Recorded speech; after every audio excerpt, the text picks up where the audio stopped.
Good evening, everybody.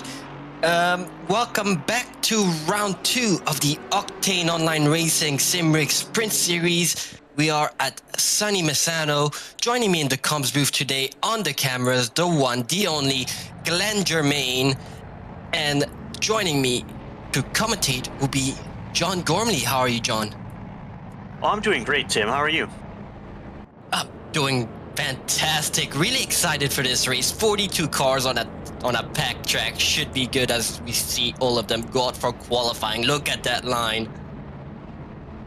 Yeah, I'm not really sure how they're gonna manage to put in a decent time when it's just so busy with traffic. This has to be the busiest Italian track I've ever seen. Yeah, I agree with you on that one. A couple notes for today. There is one compulsory pit stop for this race. However, there is a pit window of 40 minutes. So the first and last 10 minutes, if you are caught pitting in those times, the pits will not count. So lap 1 will be crucial. You want to be incident free. If you have to pit on lap 1, that's pretty much, I wouldn't say your race over, but not ideal. We've seen drivers in the past get caught out by that pit window. Most notably, Monza, will not mention any names, missing out on the pit window. But should be interesting. As we see some drivers still exiting pit lane, as we see the 471 coming around turn 13 right now. So maybe the drivers at the front are already going to get caught out in traffic as they're about to set their first laps. That is potential, but it looks like nobody else is coming out of pits yet. Maybe they're just still doing their setup. But man, what a track Misano is, huh? A lot of people love it. A lot of people hate it too. Yeah. I'll give it the second best Italian track. Oh no, right after Imola. I agree with you. Imola's number 1, it's not me. Misano number 2, but that's because I have a special place for Monza in my heart, because I don't know how to drive Monza. Even though it's 3 chicanes and just right turns, I still can't do it. I just can't. Yeah, we all have that one track where we just can't figure out.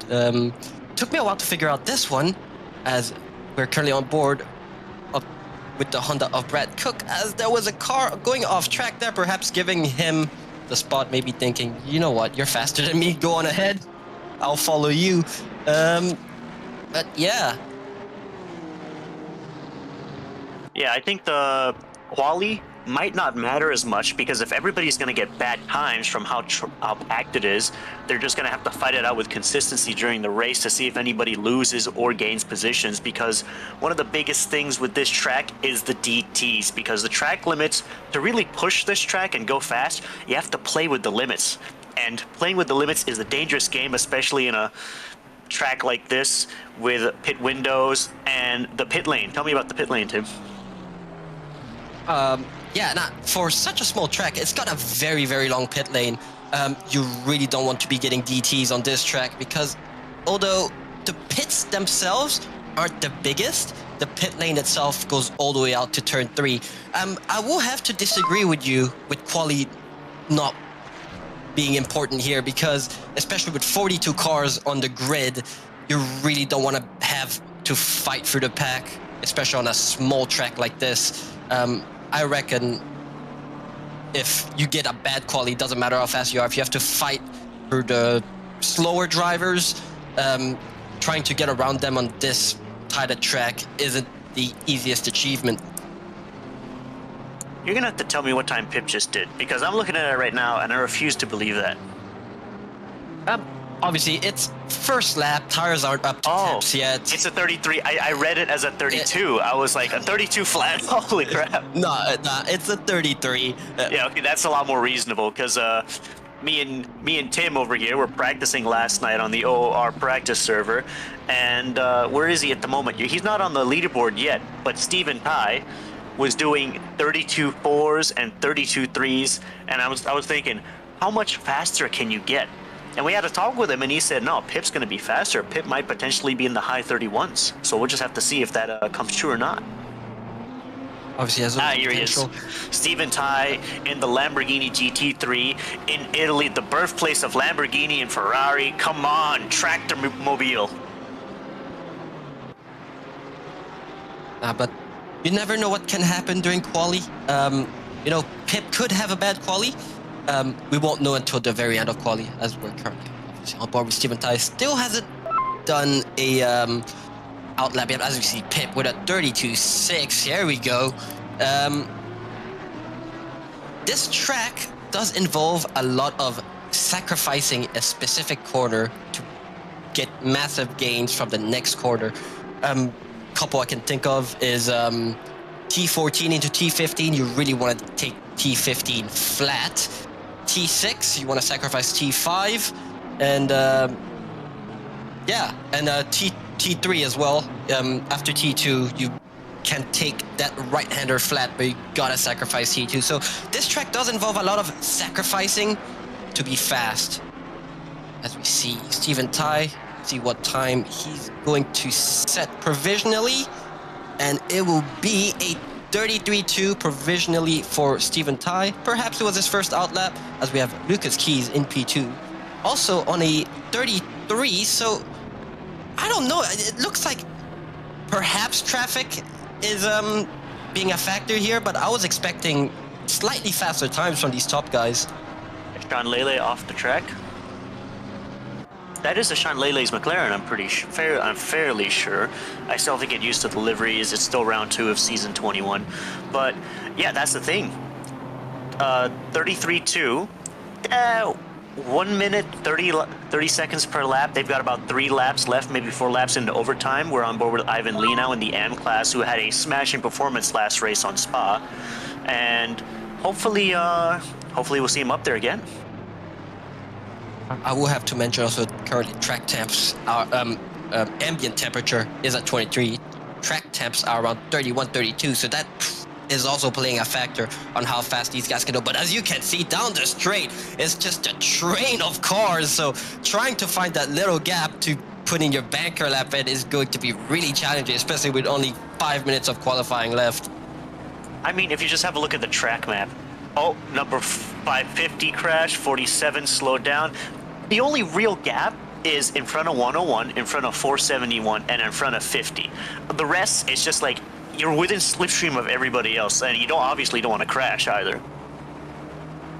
Yeah, that's the benefit of the slipstream, but as you've also got to hope the guy in front of you is, if not the same pace, faster than you, so you can benefit from the slipstream all around the track. But if that driver in front of you doesn't have quite the same pace as you, it just ends up eating your time, which makes it so you can't send in a banker.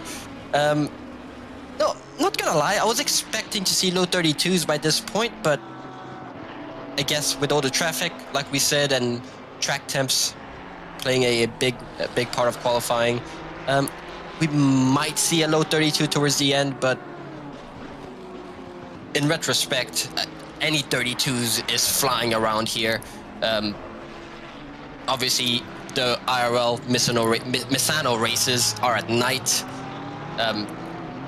But this is going to be a very, very exciting race, as we're currently on board with Mitch Hobbs. As we go to Brad Cook, currently P12 over a second off the pace, and I just can't keep my eyes off this traffic. This is insanity. Look at how many people there are, man.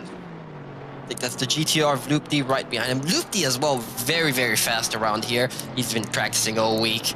Brad Cook currently down on the Delta. It looks like he just can't find a gap. That Porsche tries to move out the way, but I think it's already ruined his lap, as he's currently equal on time. Perhaps can find time for the last corner, but He's still dancing with his Delta, but there's just no gap. This track is so packed. That is split yellow, because 44 cars on Misano. I don't even know how long. I will check. I'll be right back. I'm going to check out the length of Misano. It's not the biggest track, obviously, as we're back on board with Mitch Hobbs, currently on a 33.9. His last was a 34.1, so perhaps he's done somewhat of a mistake, but it looks like in front of him he's got a clear track, and he's, as we can see, he's currently 5 tenths up. If he keeps improving, he might get into the 32s on this lap. So as he goes for the fast right-hander of T13 into T14. Now this is a corner you want to sacrifice, coming really tight and set up for T15. You want to take this pinned. It looks like he stays pinned on the throttle. Yep, into the last corner, P16. Now you want to stay in third for this one. Stay pinned, go as wide as you can, but not too wide. And he's currently 4.5 tenths up. This is a 33.1. Respectable lap, but I know he can do better as we see him go for T1, already over a tenths up. Almost 2 tenths, and he loses it all on turn 2. Welcome to Misano. And yeah, man, Misano, 4.1 kilometers in length, and divided by 44 drivers, that's about 100 meters between every driver, and it looks like they do not have 100 meters of space. I did not, obviously, still some cars in the pits. I did notice that some guys decide, you know what, I'm not even going to bother with quali, I'm just going to start from the back. Maybe they just don't like this track. Maybe it's a strategic move. It could make sense. I know a couple drivers that like to start from the back, especially with a grid disc packed into T1 on race start. Will be really, really interesting as we're currently on board with Josh Holmes. Now, is he invalid or valid? Yeah, who knows with Kunos? It says he's currently he's perhaps on an outlap, but his delta is going up, so perhaps he is valid. We'll never know with Kunos. He should be valid because he doesn't have 35 seconds left. I mean, for qualifying to run into overtime, he's going to have to get to the finish line really quick. Otherwise, he's just not going to make it. I don't think he's going to make it. Bit of a shocker here. Lap.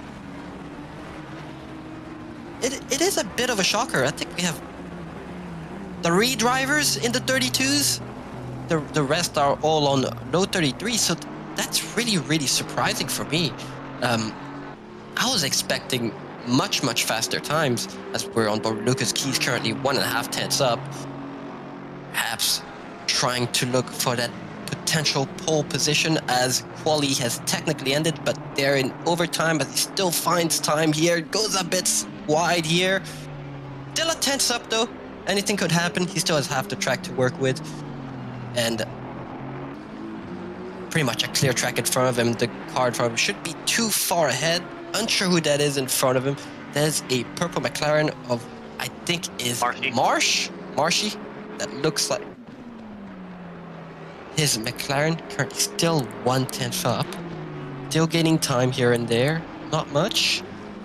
Ooh, man, he is right on the edge over there. He's really pushing it, and it is paying off as he's currently 2 tenths up. Loses a bit out of T14. Back to being 1.5 up. But that should be good enough for P2 in the race.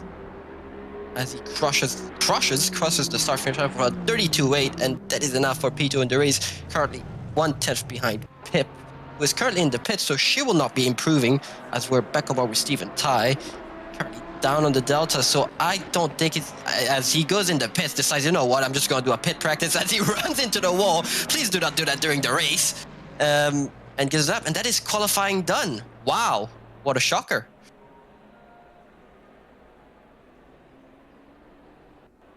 Once again, a few pro-ams and ams have snuck up into the silver class. And some silvers faster than some pros. But it's all dependent on track conditions and really how much practice you've been into this kind of stuff, because some people do have more time than others, and some people just have talent. They're just good at this kind of thing.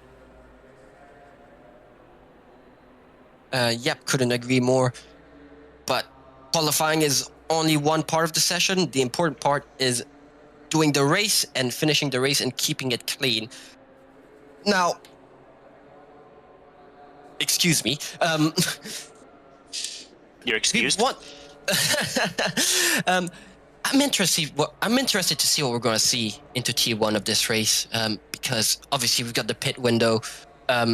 If it was like what we do most of the times, where we don't actually have a pit window, if you do get into an incident in T1, not the end of the world. You just have to pit early and just have to suffer with more worn tires toward the end, but you can still do something about it.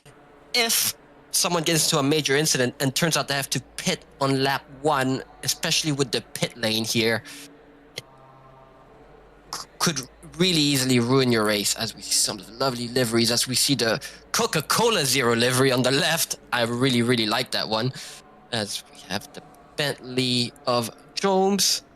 You see our cameraman in a bit of a rush. There is 40 cars on this grid, so you got a minute 20, Glenn. It's okay. You no need to rush. We can take our time looking at these beautiful, beautiful liveries and these beautiful, beautiful designs.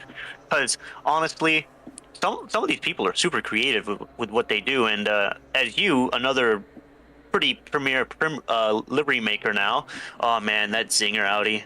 I love that Zinger. I love KFC. No, actually, there's a few skins, a few liveries in here that you've made as well, which we'll point out as we go past. I don't like to promote myself. That's why I'm promoting you. The beautiful Mustang of Sweeney to the left. Another beautiful... That Venom. Venom Mustang with the little fruit bowl on the side. I absolutely love it. As we have a second KFC liveried Audi. I think that's the livery of either Kafil Slade or Saxon Hayes. It's the 50, so I think this is Saxon Hayes, and the other one will be Kafil. We have a standard Slady and Saxon Mustang. Another beautiful purple McLaren of Marshy. Absolutely beautiful car, this one. And we have Ivan Lee with the chrome BMW. And we only made it like halfway down the grid. Wow, that's crazy. That's so many cars. Grid. It's a massive grid. This is gonna be exciting. I'm looking forward to the race start. Let's hope we don't get a Spa 2.0. McLaren, wake up. McLaren, it's time to go. Hey, buddy. Been here with us for there we go. last race. Would have seen the pileup we had a Spa on lap 1. Let's hope this doesn't happen here. As Pip leads us through the formation lap. Beautiful Longley House Porsche of Mitch Hobbs. Yes, John? You're part French, so what does Eau Rouge mean in French? It just means red water. That's water. That's all it means. Because rouge is red, right? Correct. Well, there's no red here. It's just Italian. The only thing they'll be slipping on is potentially pasta and olive oil. Yeah, good old pizza. Perhaps put some pineapple on there? Oh no. I just realized nobody's done a pizza themed skin. I got a great idea now for next season. I've got a greater idea for you. Is jump out the Audi. I have a greatest idea is you drive the Audi. Never. As we see Pip. As Pip, look at that. Pip's already basically halfway down the straight, and the cars at the back still haven't gotten on the straight. This is a massive grid. They are gonna go too wide. Now, I'm interested on race start as well. I've noticed when it's a short formation lap, as soon as you turn that last corner, you have to get ready for a race start. So perhaps we're gonna see some guys at the back end up going through greens before that last corner, and that's potentially going to make for some interesting carnage. One of the biggest things I'm worried about is the massive accordion effect that's going to happen. Because, at the front, when they break for T1, all the people at the back will be speeding up through the last corner. So we're going to see a massive compression and possibly some contact. As we're rounding the last corner, you get to do the race start, Tim. Sweet, as Pip leads the rest of the field through the start-finish straight, as currently waiting, and we're green for round 2 of the Octane Online Sprint Series, as we see a McLaren going a bit on the grass into T1. So far, so good, as we see a bit of a pile-up into T1, but so far, most of the cars have made it through. Only a couple's gone off. I think that's the Porsche of Mitch Hobbs, and you know what? It could have gone a lot worse than that. It could have gone much worse than that, so kudos to them, especially with such a big grid. So I just want to say 4 wide. There was basically 3 wide through every corner of T1 and T2, as there's still incidents happening at the very back on the track map. As we're on with Kafio Slady here. Sandwich through the corner, gets a little tap, and he's alive. Okay, man, this is going to be one heck of a race. You know what? I'm happy that most people made it through that cleanly. Let's see. I'm still, going 3 wide for some of these corners. It's still lap 1. I love them. Pretty hot-headed drivers, I will say. The adrenaline's rushing through. But after a couple laps, we should see people start settling in their positions, taking their time. As we see a car go off the track there. As we're back Not to mention, beautiful Coke Zero. Yep. Some of their tires are probably still cold as well. So I know some cars, the Mustang doesn't really bother a Mustang, but a lot of the more sensitive cars to drive, cold tires is a danger, very dangerous. As we're on board with Brian Kong, silver class, snuck up into P9. Not sure if that, I don't think it was pace alone. I think it was just maneuvering the lap 1 shenanigans very, very well, as Ashan Lele is right on his butt trying to get past as well. As Ashan Lele was also in the McLaren that was on the grass when race started.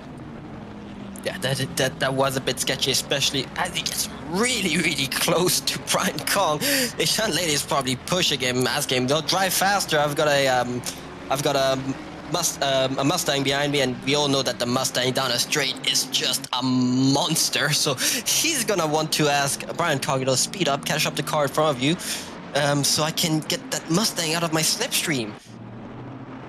I don't think it's just the Mustang. I think it's every car behind. Let's see. Look on the grid. 0, 1 second, 0. Basically, after Babby, they're all within a second of each other all the way. I can't even see. It's way past down the grid. Everything's a 0. Yeah, they're all packed like canned sardines. Obviously, as the race starts progressing, we should see these gaps widening as we see that Porsche go a bit wide there, and that Mustang was looking for an opportunity, but down here, as he goes off track again, he's not going to want to do that very much. You do not want to get a DT here, especially when it's so easy to get, even with the very lenient track limits, as we see Pip set a 33.2 on race fuel. Slow down, please. As we're currently on board with Yao, yeah, we start seeing little 4-car trains beginning to happen here and there. Some cars are breaking the slipstream. As we back on board with the Mustang of Richard Bushinsky. I hope I pronounced that right. Currently looking for the pass on Wesley Yao. And we see we have Spence in P16. Currently P1 for all of the Pro-Ams. Bushinsky goes very wide there. Once again, you do not want to be doing that. Not so early on the race. You want to save your speed tokens for perhaps the later stages of the race. But going off early on is not exactly ideal. All right, well, it's just been about 5 minutes, and this is already super packed, just like last time at Spa. There's just content. Okay, the leaders at the front are starting to get somewhat of a gap now, but mid-pack, they're still very tight, very close together. As we're on board with Steven Ty in that beautiful purple Lamborghini, following Joshua Whittaker in that Coke Zero Mustang. Now, Lucas Keys, do you think Lucas will be able to dethrone Pip and take P1 this race? It's a long race. We still aren't going to see hitting just yet. Most drivers with the tire wear you get on this track, especially with these temps, are going to try to go as long as possible. Lucas probably going to try and look for the undercut on Pip. Now, if he can get it done, that's a different story. But so far, he's not letting her get away so quick. So we'll see what happens. Yeah, it's going to be a good one, this one. I think as the race progresses, as we start seeing pit strategies start happening, perhaps a couple DTs. Let's hope not.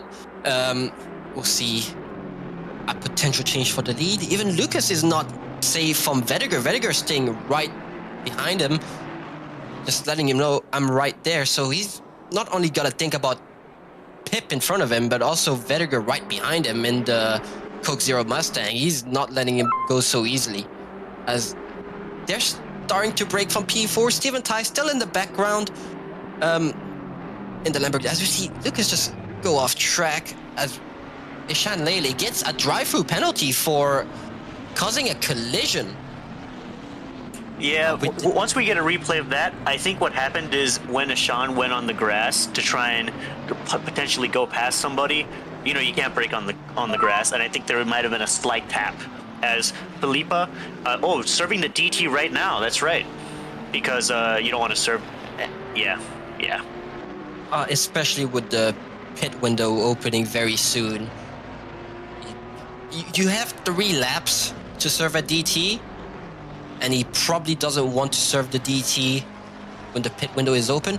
Now, once again, I see those sets of lights right there. I'm wondering if some drivers are going to get caught out by these specific sets of lights right here, instead of the actual ones you have to wait until to release your pit limiter. But as you can see, he's just losing position. He's going to end up at the back of the field. That's just how long the pit straight is on the pit lane is on this track. Ishan Lele now at the very, very back of the field. That is not where he wants to be for this race. So he's got a lot of work ahead of him to try and push back through the field. And I don't think these AM drivers are going to give it to him so easily. Perhaps a couple will, but a lot of these drivers in front of him are going to be fighting to hold their positions.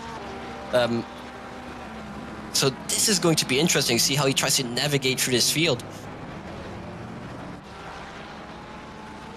We will have to keep Ishan in mind when we see how far he can go back up the ranks, as we're on board with Luke Johnson, potentially part of the either started from the back or just had a part in the crash on T1, because also Mitch Hobbsy at 27, even though he qualified P6, I'm fairly sure, just part of the contact. You told him he went off at the start.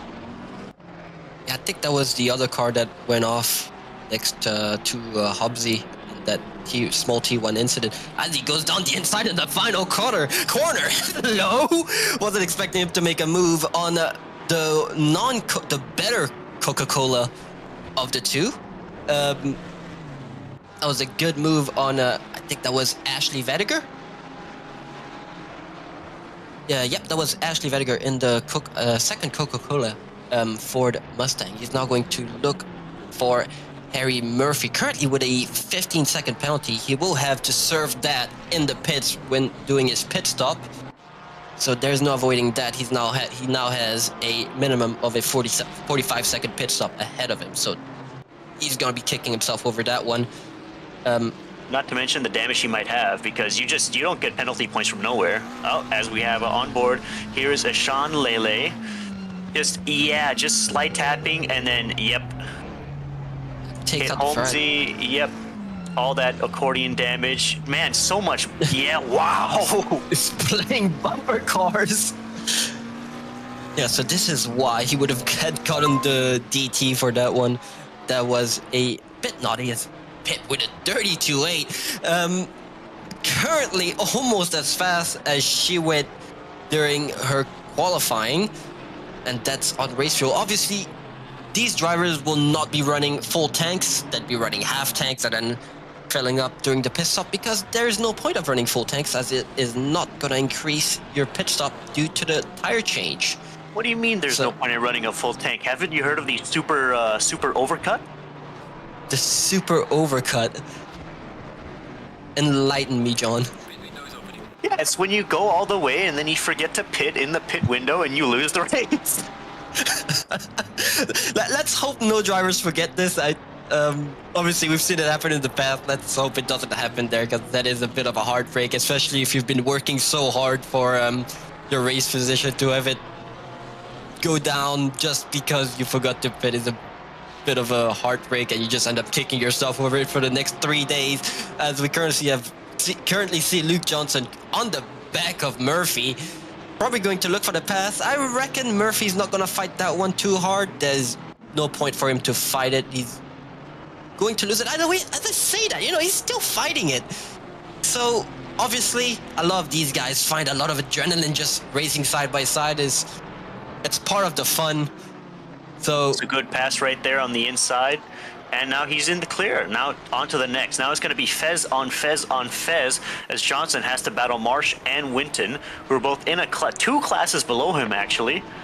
And then he'll finally catch up to someone of his own class, Mitch Hobbsy in the Porsche. Now, what do you prefer, Fez or Porca? Because you're in the Porca this time around, but you were a Fez enjoyer back in Rookies.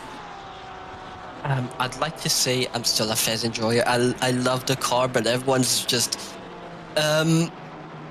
let's just say telling me not to drive the Fez and just handed me the Porsche on a silver platter and say, take this, Tim, it's a better car. And I'm loving the Porsche. It's a great car, a bit hard to drive, but it's not bad. It's really, like really enjoying it.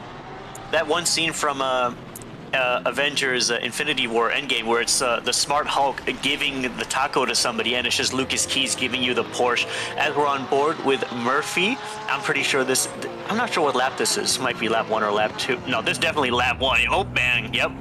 There we go. Right into the back end of that Beamer as he spins. Oh, it kind of got revenge.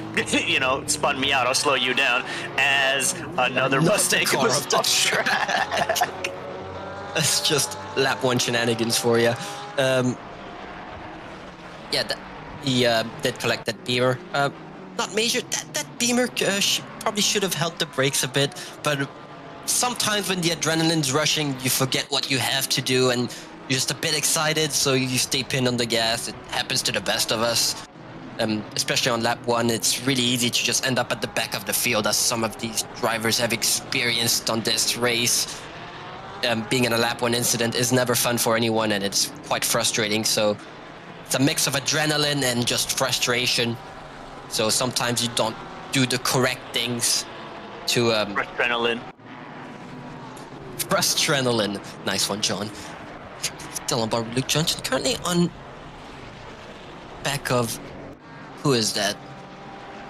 Who's the next Fez? On the back of another of Marsh. Sorry, I got a bit confused because I forgot there was 2 Marshies in this race. One in a McLaren, one in a Fez. So got a bit confused. Still there. lap 1.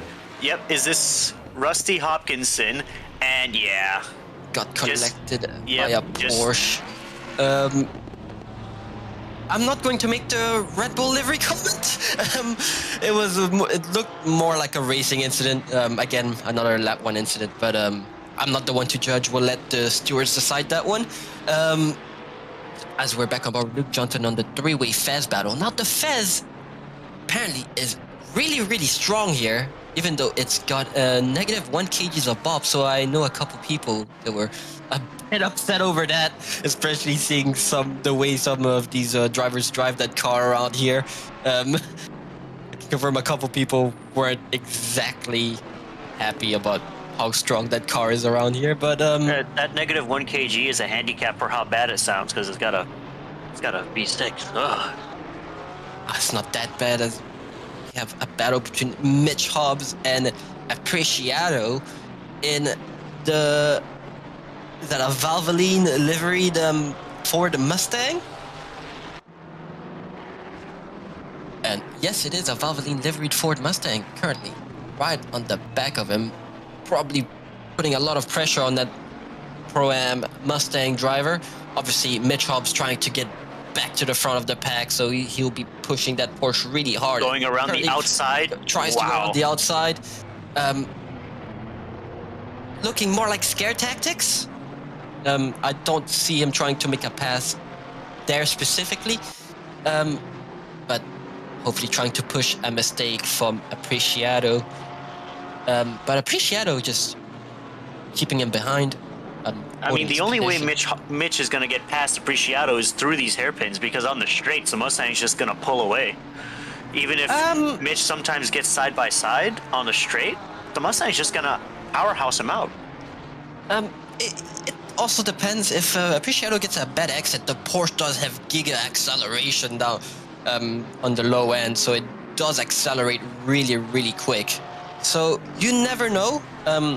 Obviously, Mustang still also has giga acceleration of its own, but if Mitch can just push a mistake out of him, as we currently go back on board with Lucas Keys and Vediger still behind him, as we see Philippa now build a bit of a gap ahead. So now Lucas's main issue right now is the Coke Zero Ford Mustang behind him.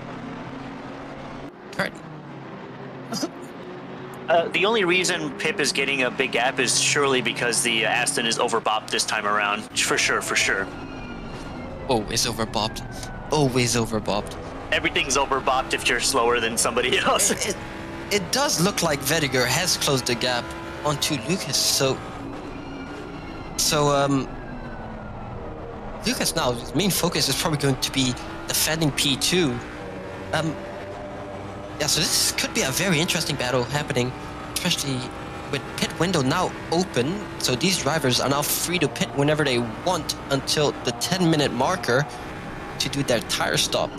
Now, is one of them going to pit now? Perhaps Vediger still has a lot of life in his tires. Maybe Lucas also has a lot of life in his tires, so they probably wouldn't want to pit just yet, but you never know.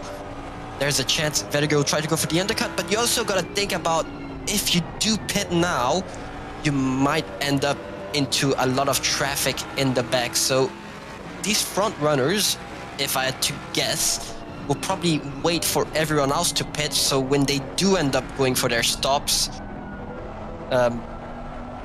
they don't end up in traffic. Now, as always, there's a super overcut that also implies the existence of a super undercut, and we'll see as Vediger almost taps the back of Lucas here, trying to get a better exit onto 7 and 8. 7 is non-existent, okay? It's corner 8. Like, if you look at the track map, this little turn right there, that's 7. That's turn 7. It's like Imola having that weird kink in the straight on the finish line. It's like a Red Bull Ring as well, where they have quote-unquote corners, but it's just a kink in a straight, but count that as a corner. So I'm not the track designer. I did not design the track, so I don't make the rules. But beautiful track, though. I mean, props to the designer. Absolutely beautiful track. If any of you watching have free time, go look at Misano on Google Maps. It's right next to a beach, a beautiful Italian city. I'd live there. I would totally live there if I had the money, but I don't. None of us do. Well, some of us do, but... You can't say that, John. You're still in the battle with Vediger and Lucas Keys. Very interesting. I wonder if Vediger is going to try for a move or just, maybe just cruise behind Lucas and wait until the later stages of this race to go for a move. Obviously, if Lucas does end up doing a mistake, Vediger will take the opportunity to go for the pass, but as we see currently the Honda of Brad Cook going in for his pit stop, looking like the first undercut of this race. The first stop of the race, yes, for Brad Cook, as there's another car behind him following him in. So that's the Mustang of Chris Taylor. So this will potentially start a chain reaction of pit stops behind them. Was that Marshy leaving the pits? So that means Marshy was in the pits before Brad Cook got in there, because I just saw McLaren leaving the pits. That was, in fact, David Marshy. That was indeed David Marsh. So he's done his pit stop, got it over with, as we also see as he goes wide up track, trying to avoid potentially either blue flags or just faster people. As I think that's blue flags. I think that's Brian Kong. That's too many. There's just 44 cars. How am I supposed to remember them all? Come on. It's hard. It is definitely hard to keep track. Now, another thing about this pit lane, it does throw you directly into turn 3. Obviously, cars exiting pit lane have to stay within the white line on pit exit, but also cars coming down there, because they're not lifting for turn 3 after turn 2. They're staying pinned, going wide and setting up for turn 4. So this could be interesting, as you see Chris Taylor now exiting the pits in a good position. He doesn't have to deal with any traffic. is that the BMW of Pitt going around the turn 4? Yes, that is Pip going around turn 4. So he did get out just in front of the leaders.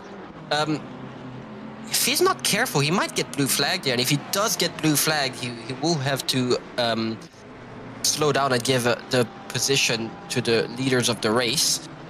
But so far, there's a decent gap. Chris is a good driver. I reckon he'll be able to hold on until Pip goes for her stop, as she is navigating blue flags as well. And that will be the Ferrari of... Lamborghini of Tony Spence. Lamborghini of Tony Spence. Currently, car number 420. I have no idea what positions these cars are in, if I'm going to be honest. There's just too many. So, yeah, Spence also has done his pit stop, currently in P41. But surely by now he'll be getting hit with blue flags, so he will have to pull over at some point when it is safe to do so and let Pip through. Perhaps on the start-finish straight, as we see the blue flag in the background waving. But so far, not ready to give it up. He's still driving his race. If he does not give it up, I reckon Pip might get a bit upset over that one, as she is now she's getting real right close behind him, as he does end up pulling over eventually to let her through, and perhaps is going to try and use some of her slipstream to gain a bit of time and gain from the undercut of whoever he was racing previously. Pip currently with a very, very sizable gap to P2 and P3. I can't even see them in the background. Still on board with Tony Spence. Oh, he did get a bit slidey here. Looks like he did go off track. As we're on board with Lucas Keys. Still keeping Vediger behind him. No, he's driving his race.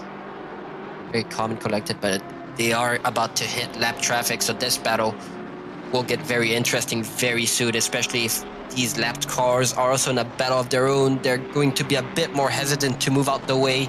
Obviously, when the blue flag does end up getting waved at them, they do have to move out the way when it is safe to do so, but a lot of people like to push the limits. So I'm expecting them, especially if it's a battle for position in front of Lucas, they're going to try and push the limit before eventually moving out the way for these front runners.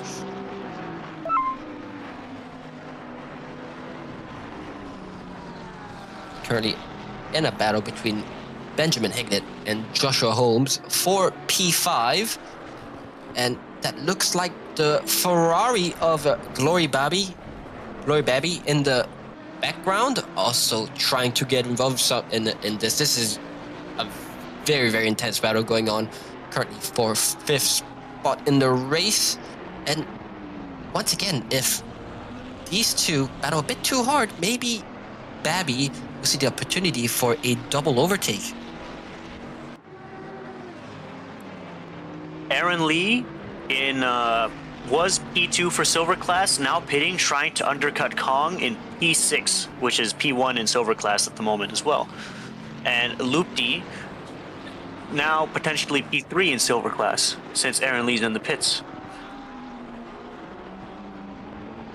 Yeah, Loopty currently P17 overall. I'm not sure what happened to him. Perhaps he's also had a bad qualifying, but he's behind 3 Pro-Am drivers. So honestly surprised he's back there. Perhaps he's done a mistake. I was expecting him to be a bit higher on the grid. As we Holmesy trying to go down the inside. Man, he is. And he goes really wide there, and that just gives the opportunity for Babby to get even closer to these two. And this is what I'm talking about. If these two start battling a bit too hard, going for opportunistic moves, it's just gonna give Holmesy into the pit lane. Yep. Holmes goes into the pit lane, decides, you know what? It's I'm Time to going cool off. to change tires and Maybe time to he cool off. picked Yeah. up, yeah. Maybe he picked up the track cut warning as well, going that wide, going that fast, not being helped along by the slipstream of Hignett as well. So now he's gonna let these two peasants figure it out, and he's just gonna go back into traffic, just shark his way through the rest of it. Now that's another thing. He probably went in the pits knowing that he's got the undercut, especially if these two start battling now. It's just gonna eat at their lap times, and if Holmesy goes out in a clear track, he is gonna get a lot of time and probably going to take P5 away from Hignett.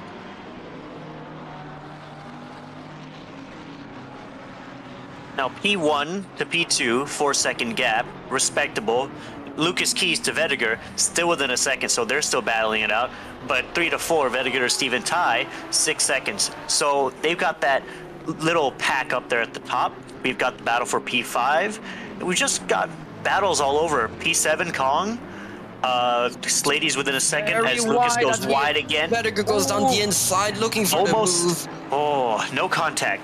Keeping it clean, but man, that could have been a move as well.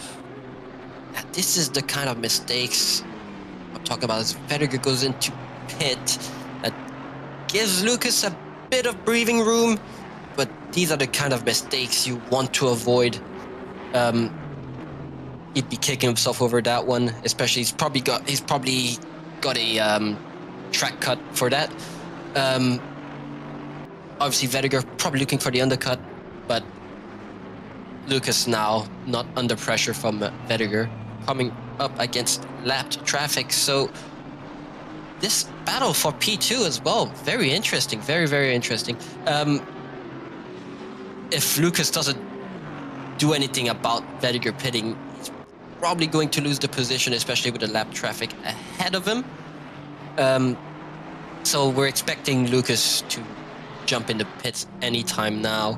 We're also going to see if Vediger's undercut will work against Pip as well, because Pip, at the moment, now there are 2 lapped cars in front of her, but after that, it's just a clear straight shot. So we'll have to see if Vediger will come up in that clear straight or not, because if he does, then that means he's gained a position on Pip as well. Look at the track map. Just look at how packed that track is. There's a couple spots of clean air, but the track is just filled with cars. 42 cars on a small track like this is pretty hectic, as we can see. Vediger has cleared his pit stop. He's out, which means he's currently in front of Pip. Obviously a lap down, but in front. As Lucas goes into pit right now. Almost touching the wall. Almost touching the wall, pushing the limits of the car. Trying to stop Vediger to get the undercut. He saw that wall and he decided, you know what, that needs some of my No Man's Sky livery on that wall right there. Right there, I want it. More cars in pit lane. Now, let's keep an eye on these two. Harry Smiles with a DT for unsafe rejoin in lap 7. Wondering what's happened there, but that is not what he wanted during this race. That is a bit of a heartbreak for him. There is a plethora of penalties today. We thought it was going to be cleaner than Spa, but let's be honest. With this many fast people, this many aggressive, not aggressive in a bad way people, but they just want to win, they just want to do well. And on such a small, packed, tight track as well, with so many cars, it's just a bit of a recipe for content, as I think that was a Valvoline Mustang going off track as well in front of Vediger. Now, in front of Joshua Vediger is Ashley Vediger, and Ashley has gone into the pits to let their, what I'm assuming is teammates through. Vediger approaching T1, Lucas coming out of pits right now. Who's going to make it? Oh, Lucas gets a massive lead over Vediger. What's happened there? Vediger just got it all wrong there. When Vediger entered the pits, he was right on the backside of Lucas, but it looks like Lucas has managed to gain a massive gap in front of him, so perhaps lap traffic getting in the way of Vediger, and then they're now over a second apart from each other, even more than that, because we see Lucas Keys over halfway through the first straight, and Vediger just started going to the first straight, so that was a bit of miscalculation perhaps from Vediger. Perhaps he's done a mistake going out of pits. Not sure what's happened there, but Lucas now has a big gap between him and P3, so Of course, that's all good news for Lucas, but that's very bad news for Vedder, as they're now going to have to fight through the field and fight through potential blue flag traffic to get back onto the back of P2. As we see that them trying to go down the inside of the pink Aston. Very, very opportunistic moves happening there. Obviously, they're going to try and push to catch back Lucas, but that Aston is just slowing them down at the moment.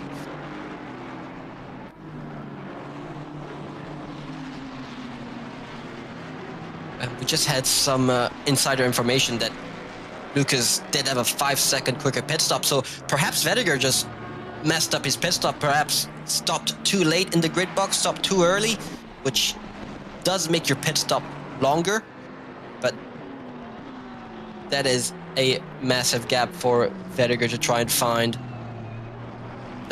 Lucas Keys again. Now on the grid, a lot of people have cleared their pit stops now. The top 10 still have, except with the exception of Lucas, doing a very good pit stop, as Lee Perkins with a 15-second penalty for causing collision on lap 8. There is a lot of penalties, but look at how packed the track is now. As you can see, more gaps, less big gaps, but more. Yep, couldn't agree more with you on that one. So this is a very, very interesting race, obviously. So now they're going to have to battle each other, and also battling blue flag traffics. Half the cars still haven't pitted. So it's a bit hectic now, but once everyone has pitted, it should go back to somewhat normal. They still have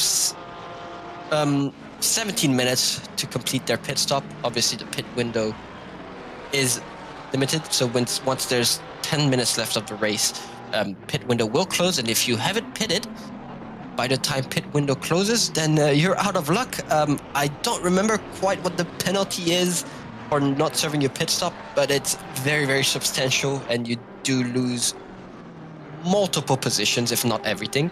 I think it was either 105 seconds or a disqualification. I'll have to get some staff to render that information for us correctly, but I did seeing it's triple digits. It is a massive number that you don't want. See, Stockton also receiving a DT. Now, I'm not sure. I think that was a track limit penalty. So that was the first track limit penalty that I've seen so far from Stockton. I'm surprised we haven't seen more of those, especially on a track like this, where it is very easy to get track limit penalties. So far, everyone's keeping it somewhat on track. Obviously, Stockton had to serve that DT. He's going to have to come back into the pits to do his actual pit stop, because you cannot serve a pit stop if you have a drive-through penalty. So you will have to either do your pit stop first and do the drive-through after, or vice versa, do the drive-through first and do the pit stop after. As we see Felipa in the pits, she decided, now it's a good time to serve my pit stop. So she's now off the jacks and she'll start driving again, as we currently have Steven Tai in the lead of the race. Obviously, he hasn't done his pit stop yet, so he'll have to do his, and Felipa will eventually get back the lead. I'm so sorry, Felipa, but I have to do this at least once. Pit stop, Bokita! That was terrible. That was absolutely terrible. You know I had to, as she comes out right next to Vediger. So that's Ashley Vediger. Now we have seen Ashley Vediger serve their pit stops as well, but it's looking like Felipa still ahead. So I think they're getting blue flagged by Felipa. So yep, as we can see, they've moved over for Felipa to get through and lifting as little as possible. Obviously, they're not going to want to lose much time for letting the leaders through, so they're really lifting as little as they can just to let the leaders through, and then just get back on the gas and use the leaders' slipstream to perhaps gain a bit more time. As we see currently behind them is a green and black Ferrari Followed by Lucas Keys. Is that green and black Ferrari? So we don't see Ashley Vediger in the scoreboard, so they're lower down the field, obviously. You see more cars ahead of Felipe. Now that is a McLaren in front, so that is another blue flagged car that is going to have to move away for Felipe. Now, it is not ideal for the blue flag cars. It's also not ideal for Felipe. Obviously, they'd want to get out back into clean air. So that is the McLaren of Steve Lewis, who has also served their pit stops. Luke Johnson with a stop and go 30. We're going to need the details on that because that is a massive penalty to get on this track specifically. So that is probably speeding in the pit lane. Now, I'm wondering, did they speed on entry, or did they do what I think a couple drivers were potentially going to do, especially under the adrenaline, is turn off the pit limiters a bit too early, forgetting that the pit lane on this track goes all the way to turn 3. If that is what happened, he is kicking himself right now as he goes into pits to serve it.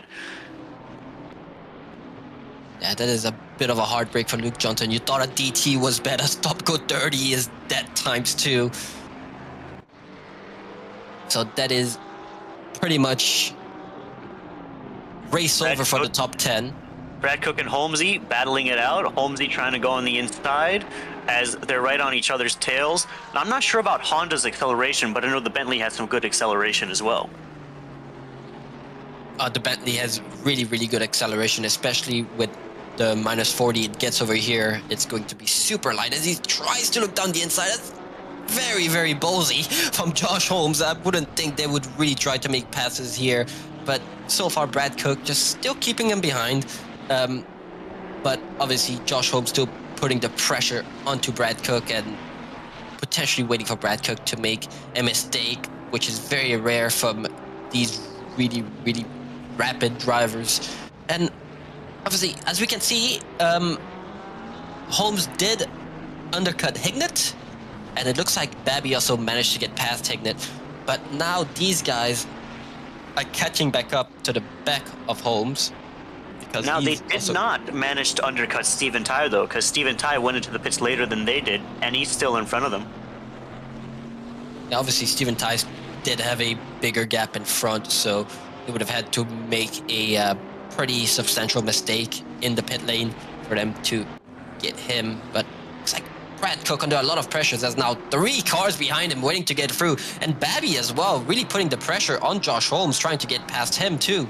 So we have a very, very hectic battle for P5 over here once again.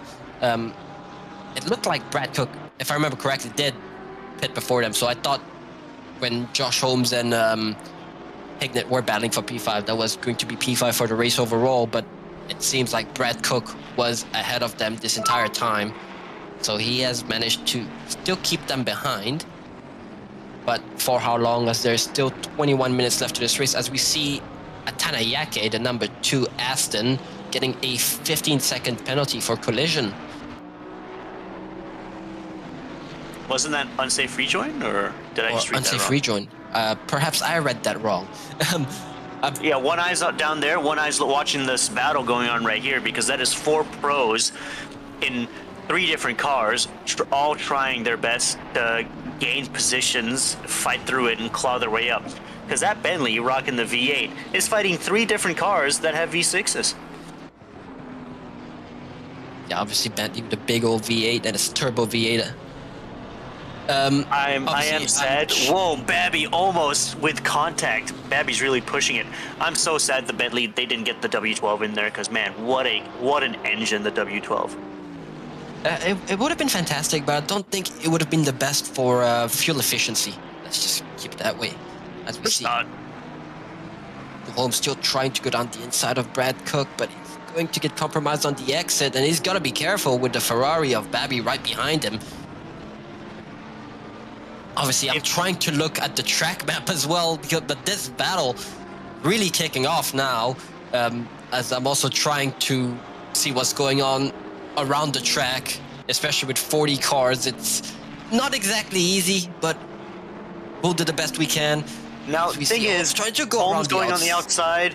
If Babby times it right and Holmes goes either on the outside of the like that.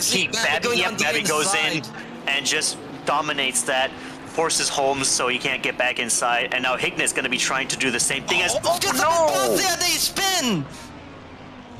Absolute elected Hignet as well.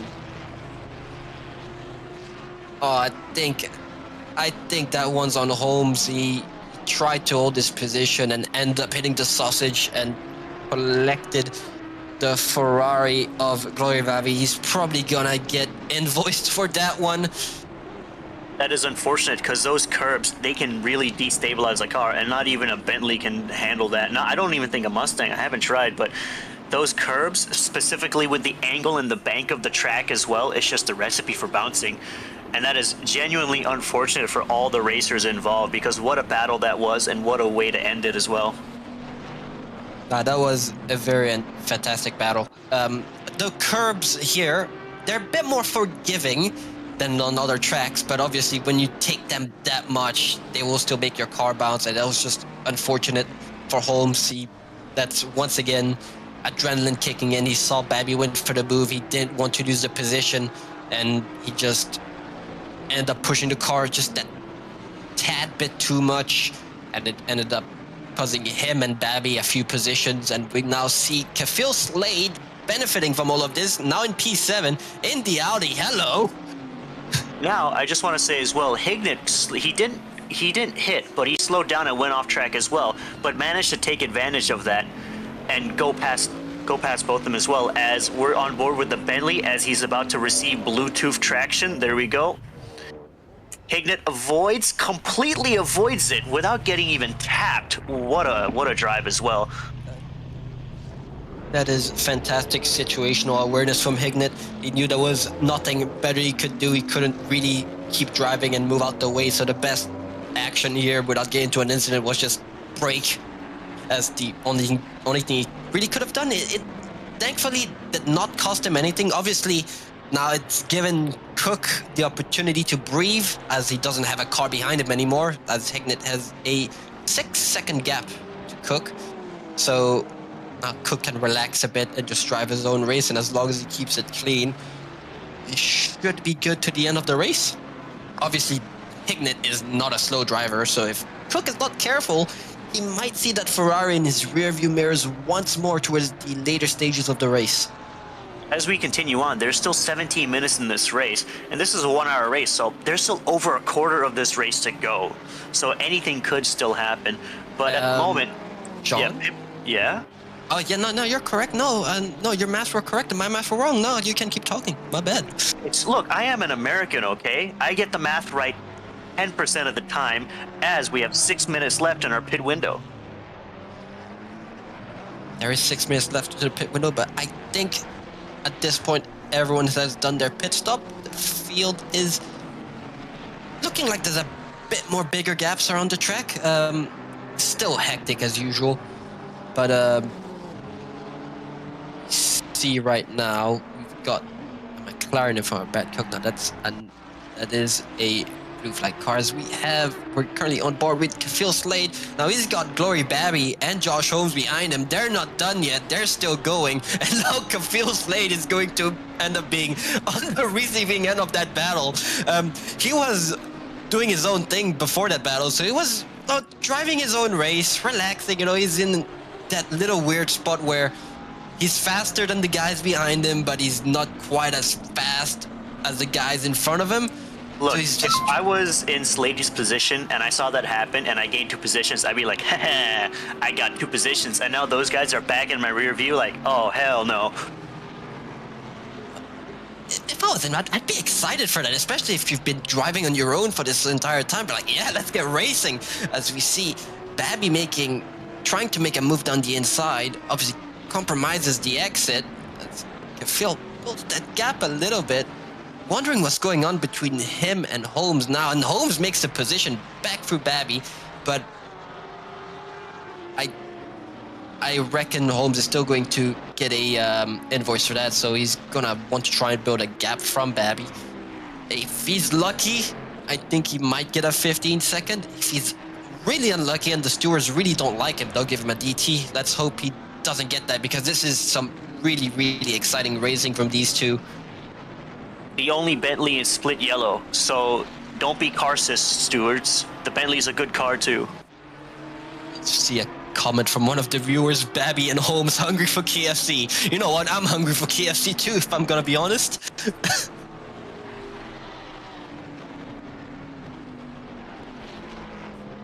Yeah, I'm not sure how tomorrow's race is gonna go, but hopefully as eventful as this one, but not as dangerous as this one. Because me, in the Audi, I'm not that good of a driver. These guys, Saxon in 22 and Kafil in 7th place, very good Audi drivers. We're not going to talk when Saxon was practicing the track. He wasn't really enjoying the track. Though, obviously doing his best, not giving up, still doing the race. That's the spirit. He has Ivan Lee in front of him. He's currently 0.8 behind, so perhaps he's going to try and go for a move on him. So back on board with Lori Babby. Currently 0.8 behind the Bentley of Holmes, but now Holmes will have to try and hunt down Slady, and obviously Slady not willing to give that position up. As P7, especially in this split, anything in the top 10 is pretty much bragging rights. As Aaron Lee back in P10 as a silver, the same spot he was last race as well. Yep, so Aaron Lee's had a very, very good race. I think that's one of the cars that got collected in Spa last season, so seeing them make a comeback is always good to see. They're going to be very happy with a top 10, I reckon. He does have the Mercedes of Cam behind him, Cameron Tisselwaite. So he's got to keep him in check as he's right on his rear bumper. Beautiful Mercedes, by the way, that one. That's another driver last race, which had a pretty terrible race from none of his own doing, obviously. He just got collected in that pile-up on Eau Rouge, and I think Cam had to pit, which put him a lap down, but obviously still fighting. Oh, make that V8 thing. Position. The GTR also another one of those cars that is a monster down a straight. So obviously Cam's still staying on his rear bumper, perhaps waiting for a mistake. He's a very, very good driver, so if Aaron Lee's not being careful enough, Cam will go for the move. See, down the back straight they go. See, another battle behind them going on. That's the Mustang of Sweeney and the Mustang of Chris Taylor currently in a two-way Ford battle for P12. As we see, go a bit wide there. Aaron Lee with a 10-second penalty for collision on lap 21. Now, that is not That's ideal. Gonna put him down a few positions. Yep, that's what I was gonna say. That will put him down a few positions because he does have those two Mustangs with a 10-second gap, and I think the Lamborghini of Spence also within that 10 seconds. So if he doesn't pick up the pace, he might end up in a P14 for this race. That is also a provisional P10 for Cameron as well in the Mercedes. So we could be seeing him in the top 10 as well. Yeah, he'll be... Oh, as we see the Lamborghini of Tony Spence going a bit swirly there. Perhaps the rear starting to give out a bit. That is one of the few drivers that pitted very, very early. I think that was around 45 minutes left to the race when he pitted. So he might be feeling that now. So that's the bad thing that happens if you do end up pitting early, is that at the later stages of the race, you will feel more tire wear than some of your competitors around you. That's something I ask myself sometimes. Can I drive with the bad tires? No, I can't. I just don't have that much skill. So people who make it work is actually genuinely impressive as well, because Spence has managed to hold on to this position for the whole race, and the tires are getting worse and worse, but he's still fighting off Brian Kong, silver class behind him. Yep, that is correct. Obviously still 10 minutes to go left on this race. He'll be looking perhaps for... No, that Porsche, I think that Porsche, yep, it's a blue flag. So that will not be for position if he does end up passing him. Same for the car ahead of that Porsche. That is a green and black Ferrari of... I'm not sure who that is as well.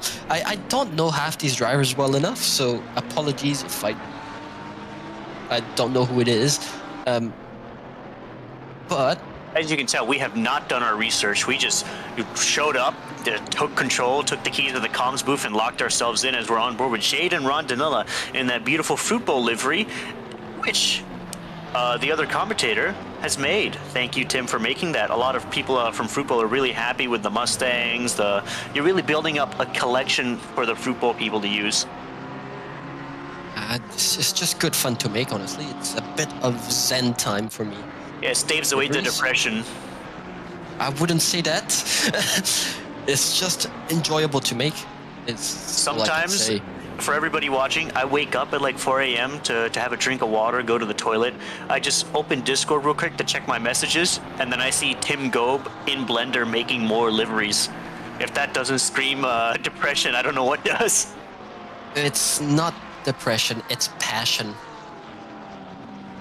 Depression. See, in the background, that is the Audi of Saxon Hayes. Look, he goes for a move on the Porsche of Wesley. Yeah, very, very ballsy move, especially on that fast right-hander. And also Stephen Lewis missing his line as well, stopping early. We have another 15-second penalty for car 24, so that will be Josh Holmes for that collision. So he's been lucky. He's only been hit with a 15 seconds for that one. It could have been much worse. As we see Yao not ready to give up the position just yet, still fighting for it.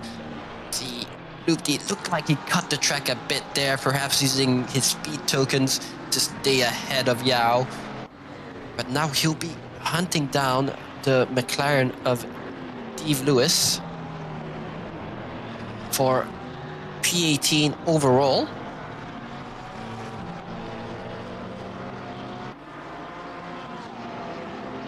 Cameron has made it past Aaron Lee for P10, and now that Josh has a 15-second penalty, he's gone up to P9, Babby's gone up to P8. That is rather unfortunate, but that's just what happens. Racing incidents are racing incidents. It happens, especially these guys at the front. They will push the car to the limit. Very, very competitive racers in this series. Loop D is one of them, as Steve Lewis does make a mistake, goes wide, giving Loop D P18. Now, I personally don't think Loop D is going to be too pleased with that result, especially with the amount of practice he's been putting in. So he might be kicking himself. It looks like we have Glory Babby and Aaron Lee both with drive-through penalties, so that's looking like for track limits. Track limit strikes in the last 10 minutes of the race. So that's, in a way, good for Josh Holmes, as now he's going to have a bigger gap to Babby, but also that means he can build a gap to P10. Now, I'm not sure what the gap is currently between Tissowait and Holmes. It looks like it's a 5-second gap. He will have to find 10 seconds somewhere, somehow, but the bigger he can keep the gap, the less positions he's gonna lose at the end of the race. But that's a bit of a heartbreak for Glory Babby. But now Glory Babby has 3 more speed tokens to use and abuse. With 6 minutes left of the race, yeah, that's not gonna happen. Especially if you cut this track too much at the back straight, you can get yourself disqualified. So you won't be thinking about doing that one. As one of our commentators says, as Matt says, track limits for everyone. Yep, we're just giving track limits to everyone. Come and get them. You get a track limit. You get a track limit. As we see, serving his DT. Serving his DT. That is a heartbreak for him. He's had a bad race. That's fine. This is looking like another bad race for Glory Babby. Another one to forget. I don't think he'll be forgetting this one because of the battles, just how much genuine racing there was going on this race. Yeah, but at the same time, Babby is a race winner. Especially last season, he has won a couple races. So the mentality these drivers get once they start winning some races, anything less than P1 is not good enough anymore. Especially if they've won multiple races. That's why I'm currently kind of happy where I am right now, because as a Pro-Am, I can enjoy racing with others without having to worry too much about my position, seeing as I came in dead last race. Not just in class, I came last, completely, because of my poor driving. One word for that, John, and Audi. That's all I'm going to say. I thought you were going to say consistency. And that, I was being a bit nicer there, as we're back on board with Brad Cook, still with Benjamin Hignett right behind him. What these two have to do currently, honestly, at this stage of the race, they're going to want to try and keep it a bit cleaner. No, a top 10 in this split especially, very respectable but a top finish. 5 sounds better than a top 10, and Hignett wants to be in the top 5. I will admit a top 5 does sound much better than a top 10, but a top 10 is nothing short of spectacular. It's split SRO over here, as still pushing Brad Cook. If I remember correctly, Brad Cook did have a 5-second gap. Yeah, 5 or 6 gap. So, like I said before, he's going to have to keep an eye on Hignett, because Hignett is not a slow driver and will probably close the gap.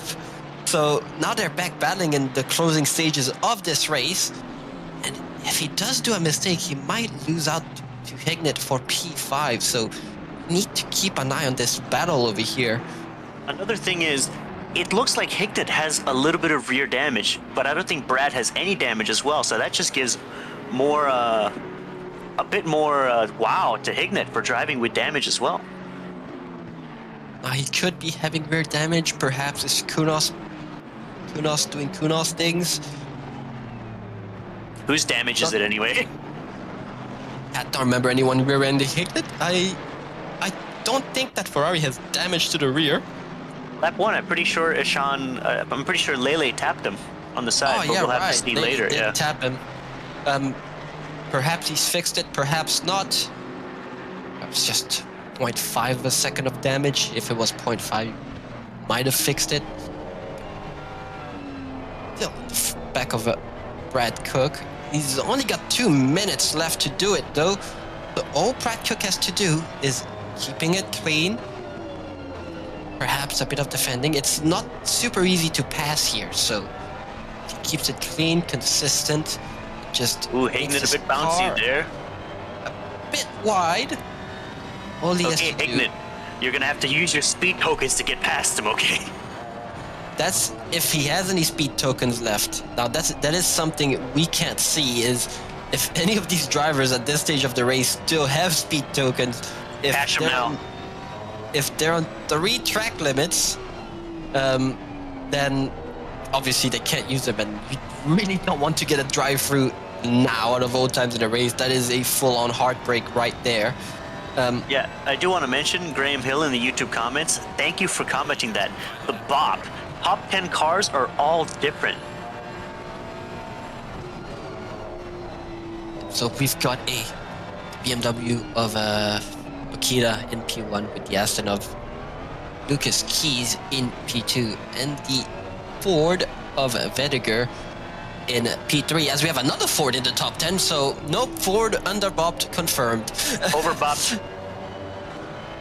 That is really good to see a bunch of different manufacturers, just to show everyone that at the end of the day, yes, some cars are better than others on some track, but really what's important is the person actually driving the car and learning that car and learning its strengths and weaknesses to make that car work. Bob only does so much, if I'm going to be honest. Obviously, it does help, but not massive. As you see, Hignett cutting the track quite a bit there. Perhaps was still within track limits. I know that curb on turn 6, you can cut it a lot more than you expect. So Track limits or no time gain, because that wouldn't have been optimal as well for speed. probably not, no. But he's still keeping, as we see Pip turning the last corner, and that will be the last lap. Pip will take P1 in this race, with Lucas in P2. Unsure how far. Oh, there's still a lap to go. We're in overtime, right? Nope. Or, oh, she just crossed just as the time went out. Ah. The time had gone out for a while before she crossed, but it'll be Pip P1, Lucas P2, Joshua Vediger P3, as we have Stephen Tai currently in P4, as you see Hignett really pushing, trying to get that P5 from Brad Cook, but Brad Cook will hold on, and Hignett will have to settle for P6.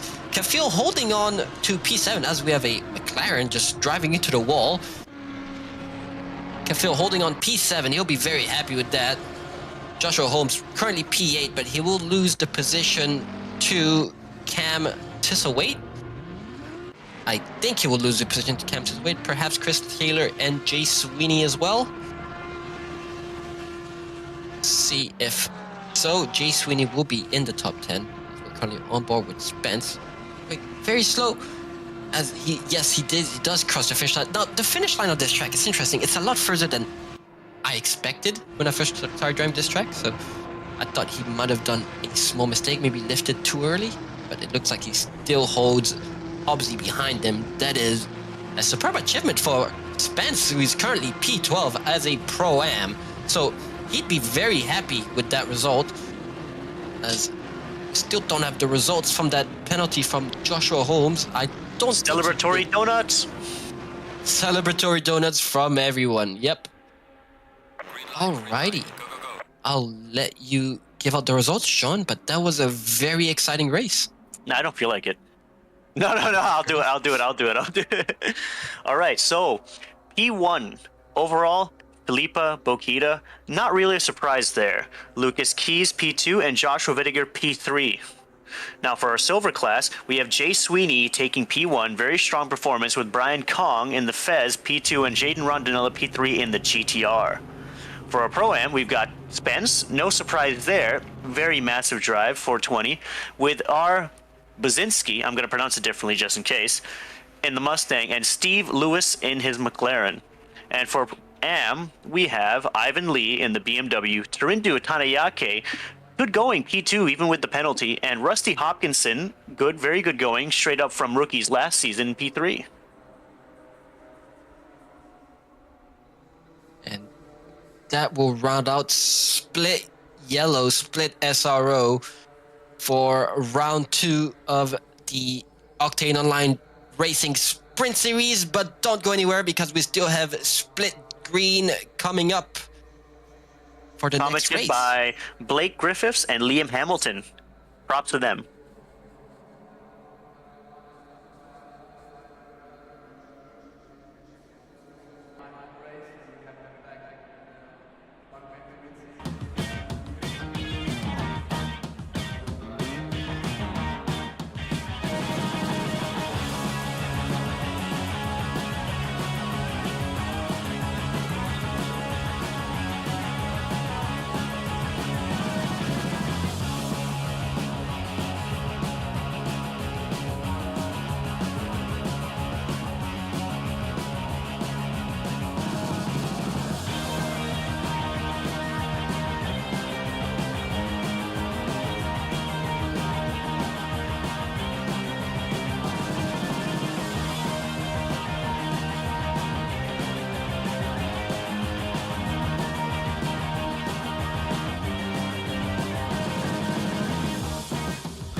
Welcome back, ladies and gentlemen, for Split Green, the second race of our back-to-back action tonight here at Octane Online Racing. This race is presented to you by Simrigs. What a race Split Yellow was, but now it's time to kick your feet up, crack a beer or whatever you like, pop a bottle of wine. We've got a slightly more relaxed split rather than split sweat. My name is Blake Rivers, and I'm joined in the booth by Liam Hamilton. Liam, how are you doing tonight? I'm very well, thank you. Excited to be back here in Italy at Misano. Good track, I think. Strong track for myself, and one that I personally like. So we'll see how these drivers tackle it tonight. But one to watch out for a lot of these track limits. So yeah, hopefully we're in for a good race here tonight. Why are we on this car straight away? Glenn Germain. Oh my god. Bloody Michael Babb also just like getting a lot of miles out of this livery just from me. But anyway, so we're on board with name in the 333 McLaren. We're just riding on board for the start of qualifying. I believe everyone's just sort of completing their outlaps. So we'll see what these guys can put together. Probably very, very fast operators. We're going to be looking at potentially a low 33, maybe even breaking into the 32, but we'll see what happens. Track is optimum right now. 23 ambient, 31 track. Yes, that is correct.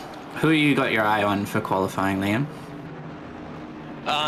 Well, as always, there's the usual suspects towards the top. I think with the warmer temperatures, it's going to make that 32 maybe just a little bit more difficult. But we did see a couple of 32s cracked in Split Yellow from Philippa and Lucas Keys, so it's definitely not out of the question here tonight. But yeah, there's going to be some strong names at the top. And speaking of names, Name himself, there's no questions asked. In Spa was an absolutely dominant performance last week, so he's definitely one to keep an eye on. I think one that is going to be very strong here again tonight in the McLaren.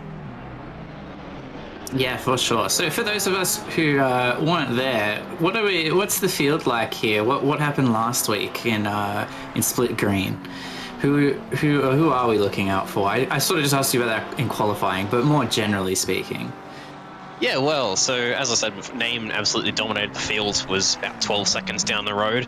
We did have a pretty close fight for the next sort of 3 or 4 positions as we went down between Weatherburn. We had Giacomin in there, we had Taufik, so the sort of usual suspects you would expect to see towards the front.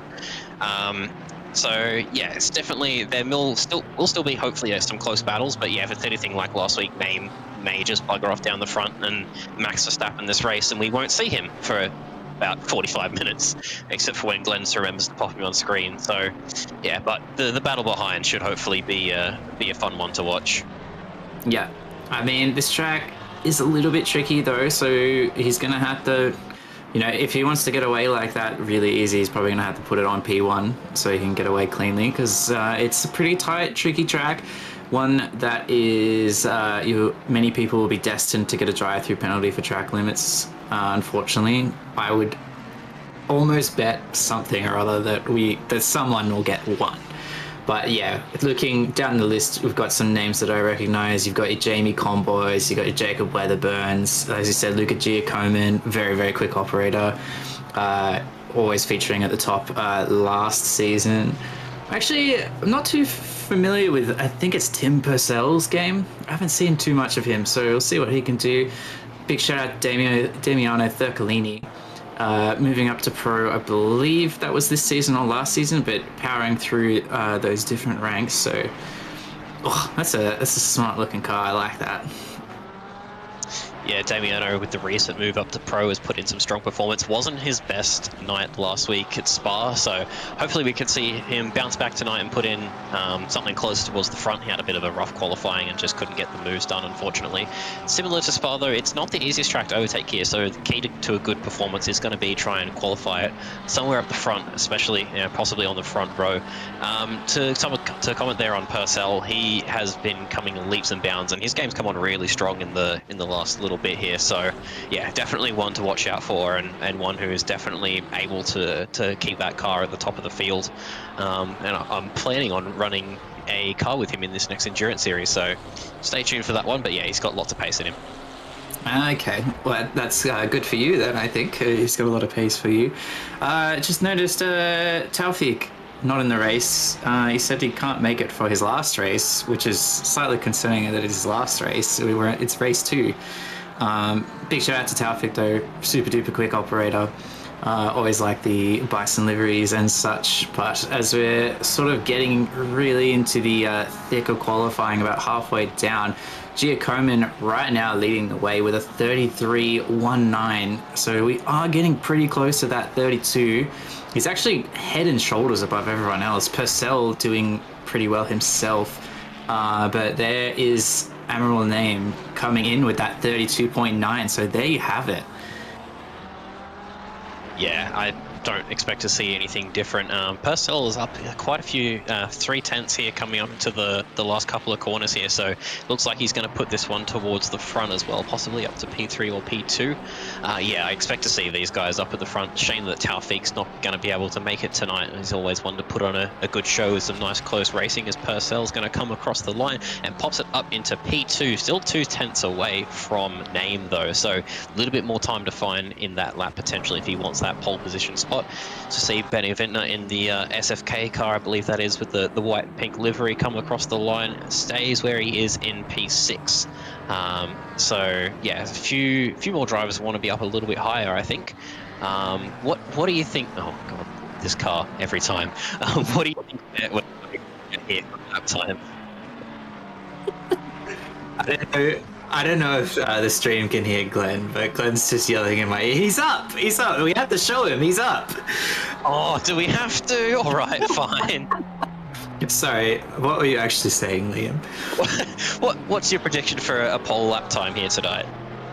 Oh, don't put me on the spot like that. I do the talking, you're the analyst. But I mean, 32.9, that's very, very, very quick already. So, you know what?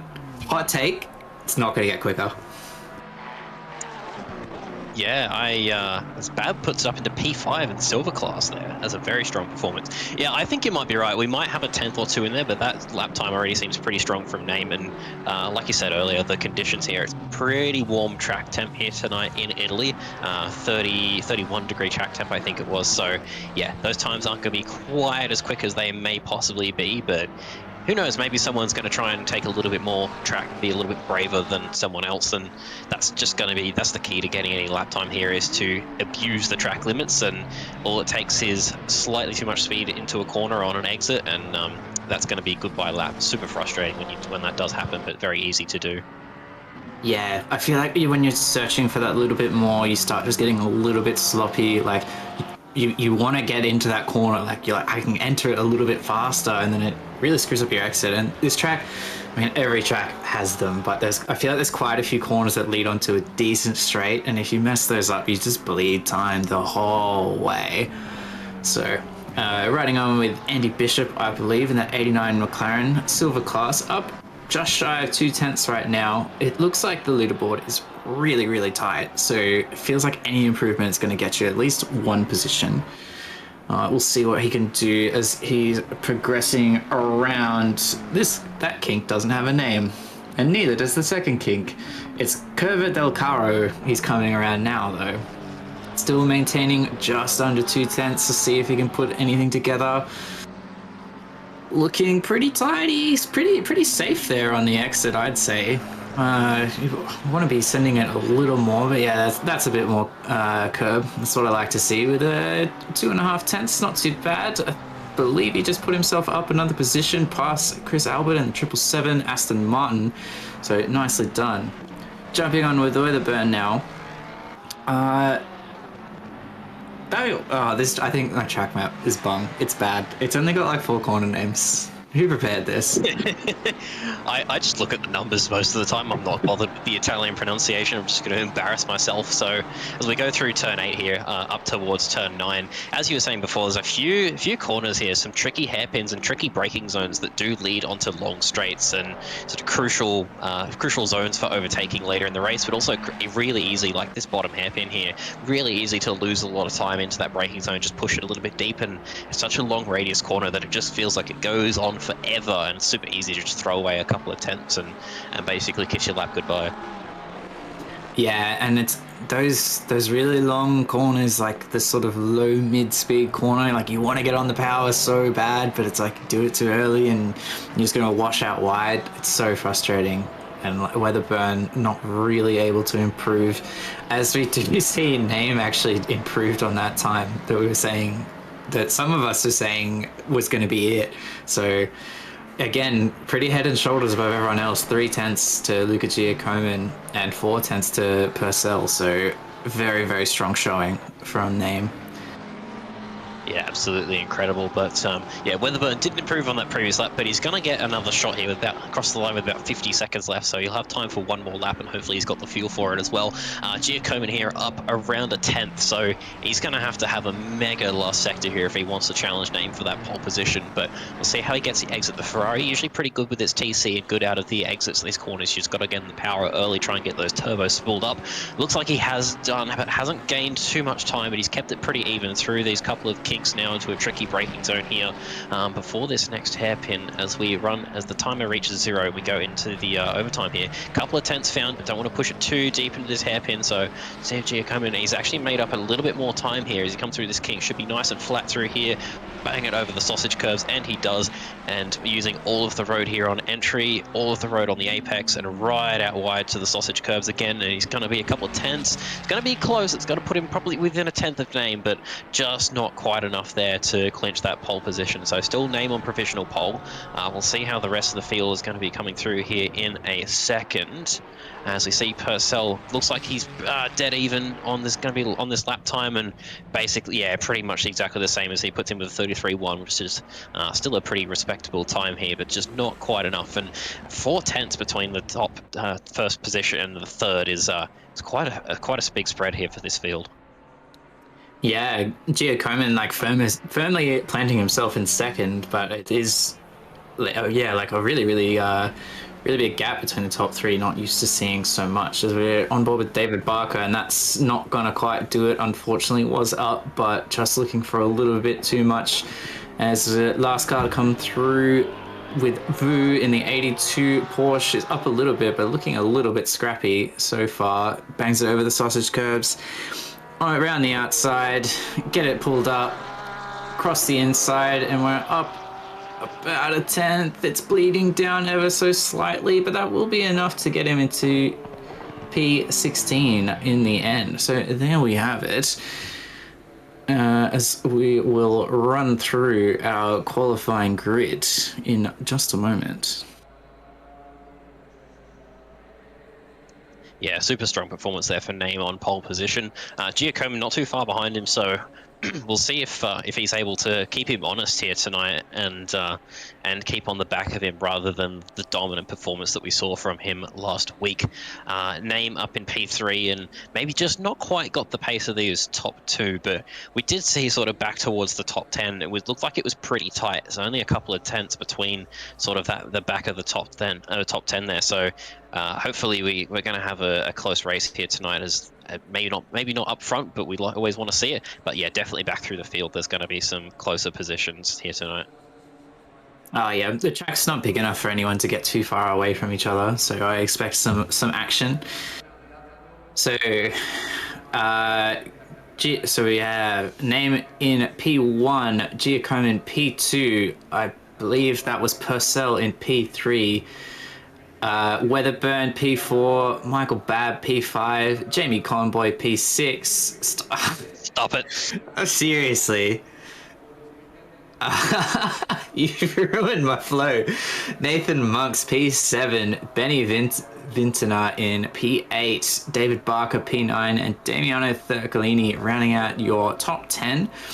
We'll keep going down anyway. Lucas Marshall, P11. Andy Bishop, P12. Bishop. Pascal Armstrong, P13 in that Honda.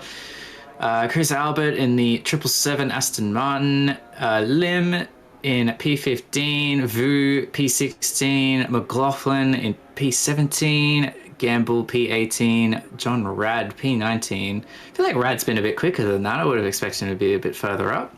Rob Underwood in the 131 Ford, P20. That's a classic rally livery. Big shout out. Love that. Hernanda, P21 in the 778 Ford. Oliver, P22. That's hot. That's nice. Where are we? Tanner, P23. Miller, P24. We're going to go through them all. Eaton, P25. Tim Kung, P26. And rounding out the field, Beaton in P27. Yeah, that's your first grid walk for Split Green, isn't it? So, yeah, good couple of nice liveries in there, some throwbacks to some real-life liveries. Shout out to Bab Silver Class putting it up in P6. Again, the livery is questionable, but yeah, doing very well to put that up into P6 there, which means we will probably have to see that one on our screen a little bit here tonight, which, you know, do what you will with that information. But yeah, mega effort in Silver to put it basically smack bang in the middle of all the pros as we roll away here for our formation lap. Kimaris making a good point. Hernando is the only M in this entire split, so congrats on the win, Hernando.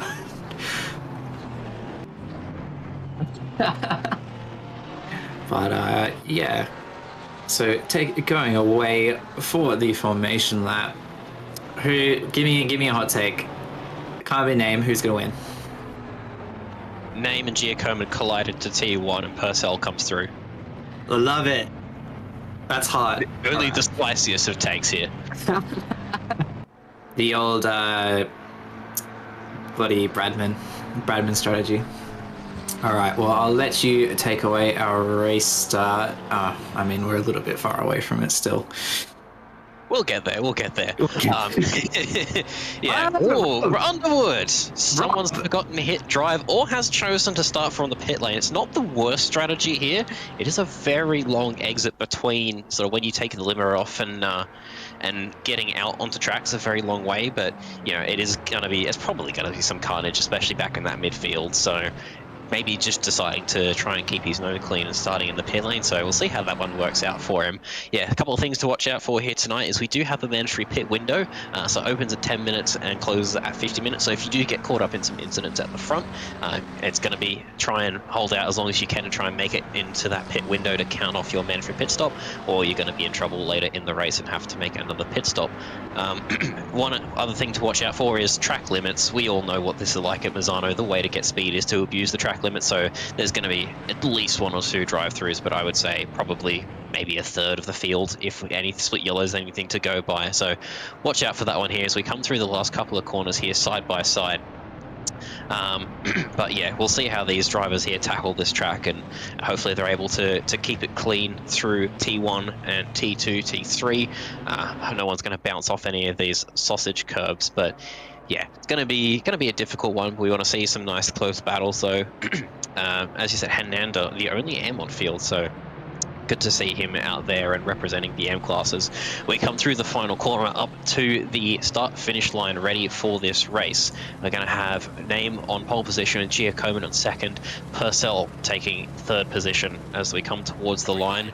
And we are green so far. There is Convoy, I think that is right, trying to make it 3 wide and pushing nose. Name breaks really early. Giacomo comes up into the lead. Purcell into second there as we keep it. Oh, and there's someone backwards. I can't quite see who that is from here. And yeah, only a couple of cars getting in some contact there, so not too bad. I've definitely seen and probably caused worse through there. So yeah, it looks like Name was just really, really careful into breaking into T1 there and just allowed Giacomo to walk on through and Purcell as well, so lost a couple of spots. So not the start that he would have wanted, and that's going to be crucial for this race. He's going to have to try and get past these cars as quick as he can, but not the easiest track to overtake here. You've got that long straight down the back, but as you might see on that track map, it's not actually straight. There's a couple of decent sized corners in there, which makes overtaking and following really difficult here. So see how he's able to hold that one through tonight.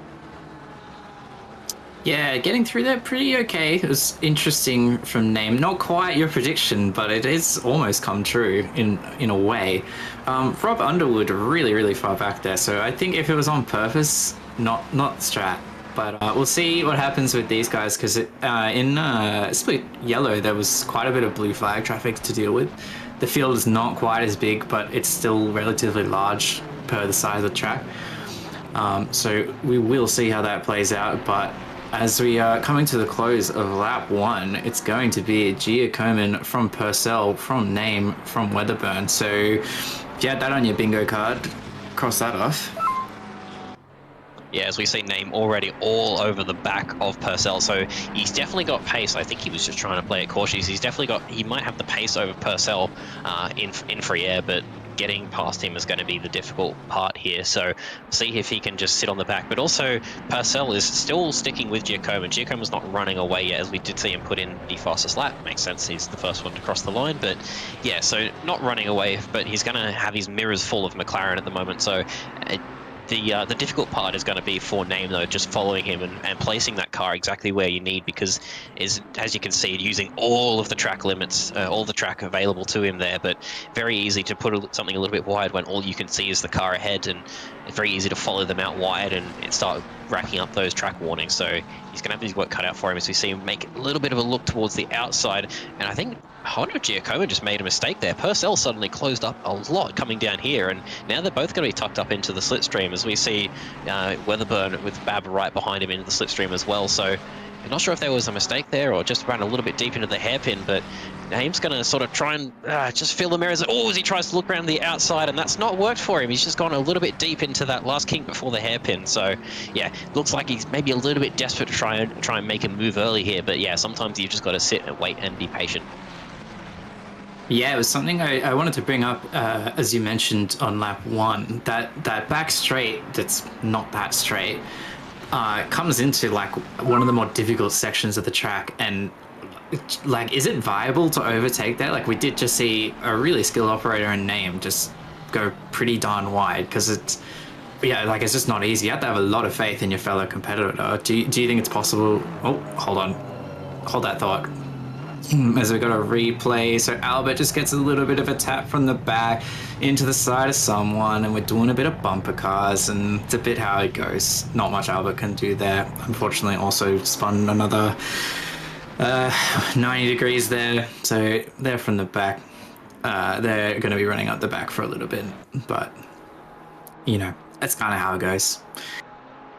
Yeah, I think that was the Porsche of Vu, I believe that was. Danny Vu there, just a little bit, it almost looked like a bit of a lag bump there. The car just suddenly jolted forward, but yeah, it's unfortunate for the Aston to get spun there at turn 1. But apart from that, it was pretty clean, so what will we see? But yeah, you can make moves down there, but I wouldn't want to sort of, it's not one where you can just poke the nose in and hope for the best. You've got to be significantly alongside to be afforded any racing room coming into that kink, and if you're not, you're just going to get the nose chopped off and either spin the car in front of you as Monk's just sliding the tail of that Porsche through that kink, and he's got Vintner on right behind him there. The Porsche is going to be one of those tricky cars to push through there. I've spoken to a few drivers driving the Porsche around Misano previously, and you've either got to do something really funky to the setup to make it not try and spin through there, as Name puts in the fastest lap of the race. So yeah, still trying to get past the Ferrari of Purcell. But yeah, the Porsche through those kinks it just wants to do Porsche things and just spin. You're hitting the brakes, you're trying to turn, the engine's the heaviest part of the car is at the back, and it's just trying to throw itself around. So but yeah, you're not really gonna just send one and hope for the best. You've got to be significantly alongside there to try and make any sort of move. Your best chance is going to be probably down here into turn 8, maybe into turn 1, but yeah, super tricky to make any passes here. I'm a little surprised that Name was able to clock in that fastest lap being behind Purcell. Unless he had just a little bit of space from a previous lap. Getting right up under the wing of Purcell, but yeah.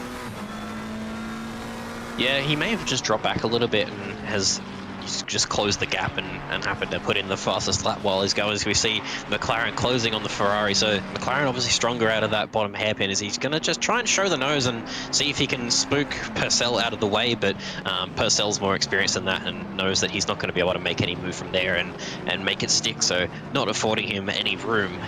Yeah, it's one of those awkward ones where if you're in a car, following a car that is a little bit slower, the Ferrari is definitely not one of those, but if you are following a car that's a little bit slower in a straight line, you start to catch them, but you don't quite catch them enough to make the move, so you end up either just sort of half-heartedly throwing it in there and spinning the car, or you've got to try and back out of it. So yeah, it's always a difficult one to judge, and we'll see how these guys manage to deal with that tonight. As Name maybe just running a little bit wide. He is all over the back of this Ferrari, filling the mirrors and really applying the pressure on the back of Purcell. He's dealing with it pretty well so far, as we go into split screen here and we can see that convoy on the back of Bab as well in here.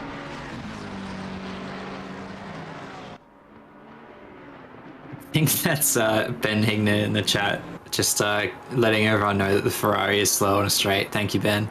Appreciate you. Lies. No, I mean, it's pretty renowned for being not that great on a straight. But Jamie Convoy chasing down Michael Babb. I'm pretty sure Glenn was just looking for an excuse to put Babb on the screen. Yeah, we do have to look at it. I don't know if you guys can hear him, but he is talking a lot of waffle right now in our ears. But yeah, we probably do have to look at that when he is fighting some other cars. And yeah, at the moment he's with Convoy right behind him, trying to chase down Porsche the McLaren. I don't recall what the McLaren is like in a straight line. I think it is fairly strong, but I remember driving the Ferrari, and it sort of warp drive 6th gear, and I think if you do take a little bit of wing off it, it can be pretty strong in a straight line. But it's probably not the most dominant car, but it's usually just known for not being able to get out of any corners, so that's going to be his biggest weakness there, is trying to get those turbos spooled up to push that Ferrari out of that hairpin. Yeah, I feel like the McLaren is pretty decent in a straight line. Nothing to ring home about, but definitely I don't think it's one of the worst, but not an expert. Not going to claim to be an expert. I'm the John Gormley of this duo, if you will. Yeah, I'll as we see, that's going to be the 10-second penalty for lap 1. That will be, I think, the spin that we saw there at the start of the race, and Name once again right up the back of Purcell. Almost seems like Purcell is able to pull away down into the bottom last couple of quarters into sort of 15, 16. I believe that is off the top of my head. You might be able to correct me there, Blake, with the map. But yeah, his name is right on the back of Purcell once again. He's going to probably start getting sick of looking at the back of this Ferrari, I think, at this rate. Yeah, it looks like Purcell's trying to go a little bit defensive, and maybe he's worried about the run that he might get. But we're going to see here again, it's not close enough, and he's just going to have to hold position once again and keep it steady. So yeah, it's like we said, it's a really tough one to overtake with those last couple of kinks. But yeah, just going to have to sit behind the Purcell for yet another lap. It looks like he might, well, as we said before, there is a pit window here tonight, so maybe something worth thinking about is pitting early and just trying to get out of traffic and see if he can just pump in a bunch of really fast lap times in clean air. And as he gets really close through T1 and T2. So yeah, something for him to think about now that pit window is going to open at the end of this lap. We might see him peel in, depends on what his fuel strategy is going to be like, but he probably wasn't expecting to be sitting in third in traffic, stuck behind someone. So I don't know if he would have planned for his race to start out like this. So but yeah, something to think about if you are stuck in traffic is to just pit really early and then just pump out a bunch of lap times. As we see, the pit window is now open. Just pump out a bunch of fast lap times in clean air. Behind this battle, I did just see we've got the 3 cars of Weatherburn, Bab, and Convoy are also really close together. And looks like Purcell's been able just to pull a little bit of a gap here. He's going to have a break in his mirrors from that McLaren, so going to hold a position for yet another lap. It looks like Giacomin might have reeled Giacomin back in just a little bit, but yeah, nice and close behind as well. Yeah, I was just going to comment that Giacomin I think he is getting reeled in slightly now, but he's pulling away, generally speaking, from these two, and Name's not going to be happy about that because he's going to have to make that time up later if he does manage to get around Purcell. That was looking a little bit squirrely. The undercut definitely, it could be a recipe for success, but as I touched on earlier, I do worry a little bit about blue flag traffic. Right now, the field is still relatively together. There's a big peloton right in the middle and a couple, looks like about 6 cars ringing down the rear. So we'll see how far it ends up spreading and how much blue flag traffic there will be, but I mean, it's up to him to make that call. David Barker, very, very close to the back of Nathan Monk. So we got battle packs up and down the grid because he was just commenting on 5, 6, 7. This is 8, 9, and 10 because Damiano pretty close, and Marshall's not that far from the back of him, and Bishop's not that far from the back of him, and Pascal Armstrong's not that far from the back of him. So it's still very, very tight through the midfield. Yeah, 8, 9, 10, as we saw with that shot into turn 3, I think you can basically tack on 11, 12, and 13 into this as well. And almost Limbs, looks like Limbs making a last-minute move there, I think it is, on Pascal Armstrong in the Honda. Yeah, a bunch of cars really close together, so if you do decide to stop early, that is something to sort of you'll have to think about here. Is it's a fairly long pit lane, so something you might worry about is just ending up being caught with blue flags and getting stuck behind us. Where you can see, yeah, another train there behind these two here with McLaughlin, Vu, and Rad. It's always a Porsche on the grass for Josh McLaughlin with Danny Vu right behind him. It's going to probably invite him to send the nose in. He's managed to keep that Porsche in front there, but yeah, running onto the grass, and I'm not sure if that was an overtake that he's made or if he was trying to defend from Danny Vu, but yeah, don't want to be doing that too many times, especially in the Porsche of all cars. It's super easy to just have the Porsche go around on you, as it so infamously likes to do. J Rad here with Miller and Gamble right behind him. So yeah, definitely some super close battles up and down the field. Zach Jensen in the chat asking where's Underwood gone, and I don't know, because he's obviously past the 49 car, but I don't see that 131 Ford anywhere. Gone. I've been told by the voice of God that he's gone. So methinks that potentially that pit start was not on purpose, and that's a big shame for Rob Underwood. But we move on. We ball. Yeah, maybe having a little bit of connections here, which is a little bit connection issues here, which is a little bit unfortunate. As Danny Vu just sort of poking the nose in there on McLaughlin, just reminding him that he's there, but yeah, not going to be able to make any moves at the moment. As Brad looks like he's under threat by Miller. I keep saying J Miller, and my brain goes to Jack Miller. I don't know if that's correct, but I might end up making that mistake here if I'm not careful. Looks like Danny Vu is still Danny Vu. A name is still on the back of Purcell here, so. Yeah, nothing has changed at the front. Looks like that gap for Giacomin has stretched out a little bit further there. So Giacomin maybe just making a little mistake here or there as he's running through here. So yeah, he's just going to have to keep that Ferrari in check. But yeah, super tight up the back here with Miller on the back of Rad. But yeah, no one really being able to make any moves at the moment. Everyone's just kind of stuck up, and it's all a bit status quo as we see. Is that... oh no, that is, yeah, Nathan Monk's maybe just a little bit out of position there, has invited Barker right up to his back as well. So yeah, either people making some mistakes here and having to try and defend their position and keep that through, or he's going to have to, yeah, he's going to have to try and clean that up and see if he can hold those positions. So Rob Underwood in the chat, just I won't list it all, but definitely having a no good, awful, terrible start to the race, and I think just threw in the towel. Fair enough, mate. Get him next time. And you were correct, it is Jack Miller. And if you didn't say Jack, then that's a freebie. I did actually say that, but I've been watching too much MotoGP lately, so that's where it immediately went to, is name right on the back of Purcell once again. He is not going to be happy looking at the back of that Ferrari for much longer, I think. Looks like he's starting to probably get a little bit aggressive coming in there and just showing the nose. Purcell is not going to forget he's there, but he's doing really well to hold the pressure that his name is definitely piling in on him here. So yeah, very nice drive from Purcell to hold him up there. And And as you said, it is just letting Giacomo sort of walk away from him a little bit more. And if he does manage to get through on, he's going to run a little bit wide, and that's all it takes. And the way these first two corners in the first sector flow together is that's going to allow Purcell to run away. You can see that gap's probably out to about half a second now just from that one little mistake. So yeah, one of those tracks where as Barker gets really close to Monks there, yeah, one of these tracks where it's really easy, just make one mistake and it's going to put you out for the next three corners and allow the car in front of you to just run away. Yeah, and I think, like, I won't say this explicitly, I'm not going to armchair psychologist name, but when you're behind someone that you feel like you're faster than and you feel stuck, like you can start to get really frustrated and you start making mistakes that you probably wouldn't otherwise make. Like I feel like we've seen him just like get a little bit deep here and like go a little wide there, and as you said, it's like opening up, like he's closing that gap and then it's opening back up, so Purcell just has that time to breathe and then we go through it again. So I don't know.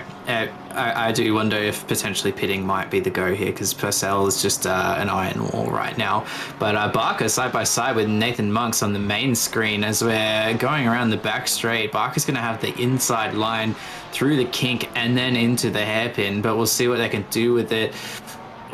He's gotten ahead. Nathan Monk's just looking a little bit squirrely. He doesn't look like he wants to be done with this. Damiano! Damiano just catching the tail of Nathan Monks, and he might have to hold that there for. Rad runs into him. Yeah, that was unfortunate. I was just thinking, I wasn't going to say it, but I was just thinking it might let Damiano just sort of poke the nose in there if he's not careful, and unfortunately the gap wasn't quite there for him to do that, but he sort of wanted to do that anyway. So yeah, that probably an invoice coming from the stewards there. But to sort of circle back to what you were saying before, you are right. When you are following a car behind like that, it kind of disrupts your flow.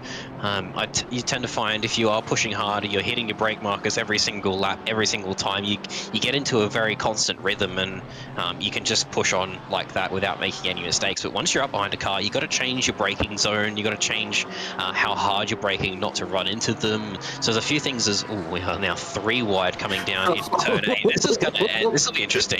3 Porsches, as McLaughlin really close to Vu, maybe gives him a little bit of a touch, gonna push him out wide, and Miller is going to, now Miller and McLaughlin are going to be side by side through this kink, and he's going to keep it up on the inside. It's going to leave McLaughlin out to dry, and he's going to get that position as it looks like Danny Vu is gonna hold that one for now. Still really close up the back of Danny Vu, so not over yet, I believe, as we follow him really close through this hairpin, and a little bit of slow move through there, and I think that's those positions sorted. So yeah, tight racing there, 3 wide, not a easy track to complete that.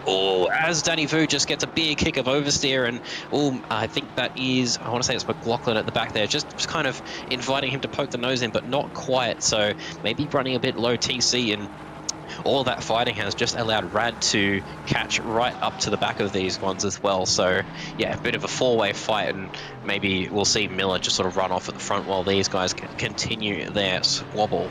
Yeah, McLaughlin losing out a few positions there. So yeah, tight racing as we see him get kick of oversteer now, and that has allowed Rad to close right up to the back of him. So it's definitely not over for this lot yet.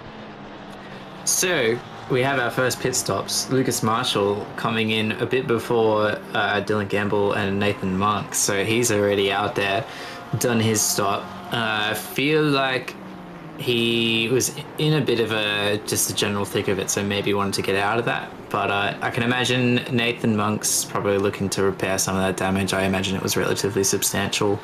Gamble, I don't know. I mean, maybe just wants to go early. But we do have our first DT. I would assume that that's for track limits. So Beaton, you have won the game tonight, and your penalty is a drive-through. Sorry, your prize is a drive-through. I think both of those will work there. Yeah. definitely, that's an early drive through to see as well. So it's like he's been pushing hard and then taking a little bit too much of the track limits here. Speaking of track limits, his name clobbers the inside sausage curve, just sends that McLaren sideways. So yeah, he is starting to make some somewhat uncharacteristic mistakes here. Is probably just getting a little bit, hot-headed and frustrated in behind Purcell, and it's going to lead to one of two things. It's going to either letting Name make these mistakes and let Purcell run away, or quite a few other people, and probably myself included, you end up just making a dumb move and spinning the car in front, getting frustrated trying to get past them. So yeah, keeps making these mistakes as we see Convoy right on the back of Bab. He's going to send it to the outside, and Bab's going to keep defending. He's going to hold that inside line. We might see Convoy get it. Oh, it's a bit wide for Bab. If he's not careful, that might be a track warning. We might have seen Convoy. No, he's not going to get a better exit here, but he's going to try and line it up down into turn 10. I want to say that is. See if he can get a better exit and a slipstream on the Porsche. The Porsche not the strongest in the straight line. McLaren should be a bit better. He is tucked right up behind him, but not the longest straight either, and is the longest straight in quotation marks on this circuit. As he's going to Bab almost kind of holds his inside and keeps defensive here through the fast kink, but it's Bab running wide again. It's going to keep Convoy's going to send it up the inside. He's going to hold it there, and I think Bab's going to hold it around the outside, and it's going to give him the inside for this second last corner, and unfortunately loses out the position. Oh, as there may be contact between the two of them, and I think he's going to redress. Don't know. We'll have to leave. I think we'll leave that one to the stewards to get a 5-second penalty for Tanner there for dangerous driving. I don't think that is a redress because there's a few positions that have been lost from my understanding of the way that ruling is going to be implemented. But yeah, I think it looks like Convoy must have just given him a slightest tap and does not take much to unsettle the Porsche. Looks like he is still going to go for the redress, but I still think there is going to be a invoice coming his way, Blake. Yeah, I'm not entirely super familiar with the exact redress rules, but I almost personally, was that worth it in the end? It's a very, very nice thing to do, very gentlemanly thing to do, but Bab took a while to get going, and Convoy lost a lot of places in the end there. If we're talking about pure competitive wave finish, if Jamie just kept going and just copped the penalty, he might have been better off, as that could be a speed token used. But we'll see what the stewards think about that one. But Bishop quite close to the back of Convoy now, but I'm not sure if Bishop will have the pace to get past him, as we've seen so far. And Amaral name, I feel like I think we talked, it was a few races ago, I think it was actually Paul Ricard at the end of last season. Nathan Monks just was following someone into the pits every single time. I forget who it was, and I was asking about the definition of insanity, and I feel like that's relevant again. I just feel like maybe it's time to pit. Maybe it's time to put some new boots on, get a little bit of fresh air and get out there, because it's just not quite happening. And I just worry about the mental state. I mean, it's one of those things you'd be like, oh, he's probably really frustrated. He might be perfectly fine in his racing chair, but we don't know. But we'll see. There is no way, insight into the mind of some of the quick drivers here, there is no way when you're losing maybe a second a lap stuck behind a car that you're cool, calm and collected thinking, yeah, this is fine. No, you want to get in front of them every single second you possibly can. You know that you are just losing time to try and chase down the leader. So yeah, I think you're right. I reckon we want to, he's going to be looking to make a pit stop here pretty soon and throw some new tyres on the car and try and pull out some pace and probably set fastest laps while he's going, as we see him right up to the back of him again, but he's going to show the nose towards the outside, but still no way through. As we get a little bit of aggressive move into there, and he's going to make the position and keep that one. He's going to make it stick. So yeah, if you are, that was a very nice move actually, but yeah, like I said, you kind of have to be aggressive if you are going to try and make something like that work. So we'll see now. Keep an eye on that gap between Name and Giacomin here. There's about 3 seconds, I want to say, that is between the two of them. So we'll see how the tyres are faring, but yeah, I think he would have been better off just pitting a couple of laps ago and putting some fresh air between him and Giacomin and just seeing if he can catch him through pace with the clean air. That was literally I don't like. It's not commentator's curse, just commentator's folly. Like, it's literally like he should have pitted, and then he makes the move as soon as I finish my rant. Unbelievable. We have also seen a couple of penalties come through, so they're getting that 15 seconds for spinning Nathan Monks, I believe that was, and Tanner getting 5 seconds for dangerous driving. I'm not sure what that's about. I don't believe we call it that. So yeah, it might have just been an inconsequential bump, just a bit of a tap on the shoulder, and just hey, don't do that one again, or you will get a big stick penalty coming from that. We'll see what they decide to do with Convoy. Like you were saying, with the redress, it almost feels like he would have been beneficial just taking the probably 10-second penalty after that, rather than losing.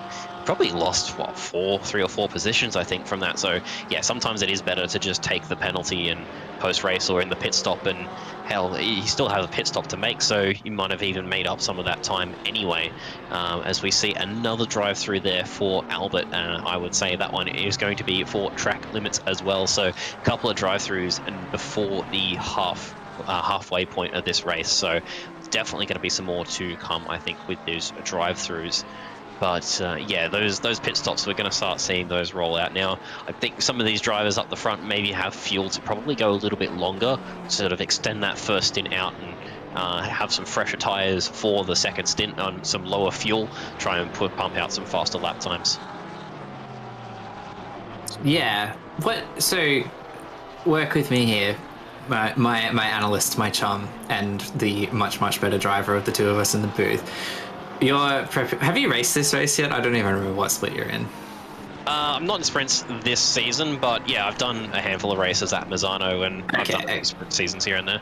Okay, so with the situation that these drivers find themselves in, would you be looking at, like I personally probably fuel a bit over halfway, just to give me a little bit of flexibility if I want to try and run a little bit long. And then take the rest of that fuel, because you have to take the tyres, so the fuel is going to be covered over by the tyre change. What would you be doing?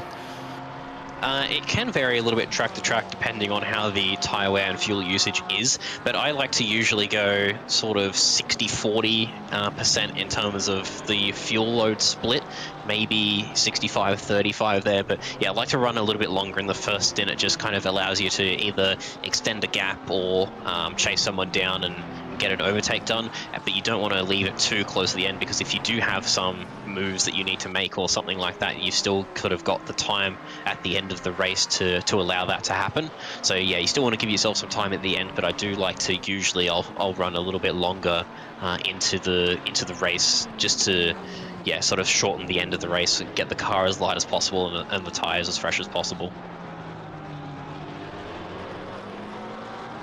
Yeah, thank you for the insight. As McLaughlin pretty close to the back of John Rad. Both these cars sporting a little bit of other cars' paint, I'd say. So we'll see how that affects them as they go. But these two still needing to pit. We've got probably still over 2/3 of the field still to pit, so as we're approaching the halfway point. But McLaughlin also looking forward, but needing to look back, as Vu is still all over him. Wow, would you believe that car is named, the team name is I'm Here for the Memes? No, definitely not. He's coming in to serve a pit stop, but that's not going to clear that penalty, unfortunately. As we jump in on board with Lucas Marshall, Lucas was, I believe, the first person to pit in this race, so we'll see if the major undercut is going to do anything for him. I believe he started somewhere around P10, as that penalty is now coming through for Jamie Convoy, 10 seconds. As I called, yeah, I think he would have been better off just taking the 10 on the chin and trying to just pull away. Sometimes it is super unfortunate. No one wants to make a move like that or make a mistake like that, but it's super easy, and hell, I did it twice to Red Bull Ring. You just carry a little bit more speed than the car in front of you, give them a slight bump, and around they go. And it is better sometimes, if they are going for a proper spin like that, to just keep going and cop the penalty, but you'll lose less time yourself. rather than waiting for a redress and losing 3 or 4 positions as you go. But yeah, a bit of an unfortunate one there. As we see, the gap has come down to a second now. So Name has pulled out 2 seconds in the last 5 minutes. So he has got a lot of pace. But we saw it was really difficult. It took him nearly half of this race to get past Purcell. Giacomin, the pace gap is not as strong. So yeah, you're going to need probably half a second a lap pace advantage over the car in front to try and make a move here by the looks of it. So it's going to be even more difficult. And I think if I was Name, I would 100% be trying to make a undercut on Giacomin. If you are catching with such a big pace advantage, you're always going to be better off trying to perform an undercut and just get yourself out in clean air and see if you can jump them on time, basically in the pit lane after the pit stops at the pit lane. Yeah, I think I have no idea. I have no idea what Name's gonna do. I mean, is there something to be said for just the competitive spirit of wanting to get it done on track? Like, I know. Oh, He's in. never. Wait, man, when I say zig, Name is just zagging. This is crazy. Is he watching? Is he listening? I don't know. Yeah, he's got a pit crew that's just like, oh, Blake said this, do something else. Like, but yeah, maybe the right call. I think close that gap up a little bit and then coming into the pits, and it's about halfway through. I don't know why we're looking at this car coming to the pits. It seems a bit unremarkable to me, but Insignificant, right? No, as Babs comes in to, I think he was before that. I want to say he was top of the silver class potentially, as Bishop may have just come past him on the line coming into the pit lane.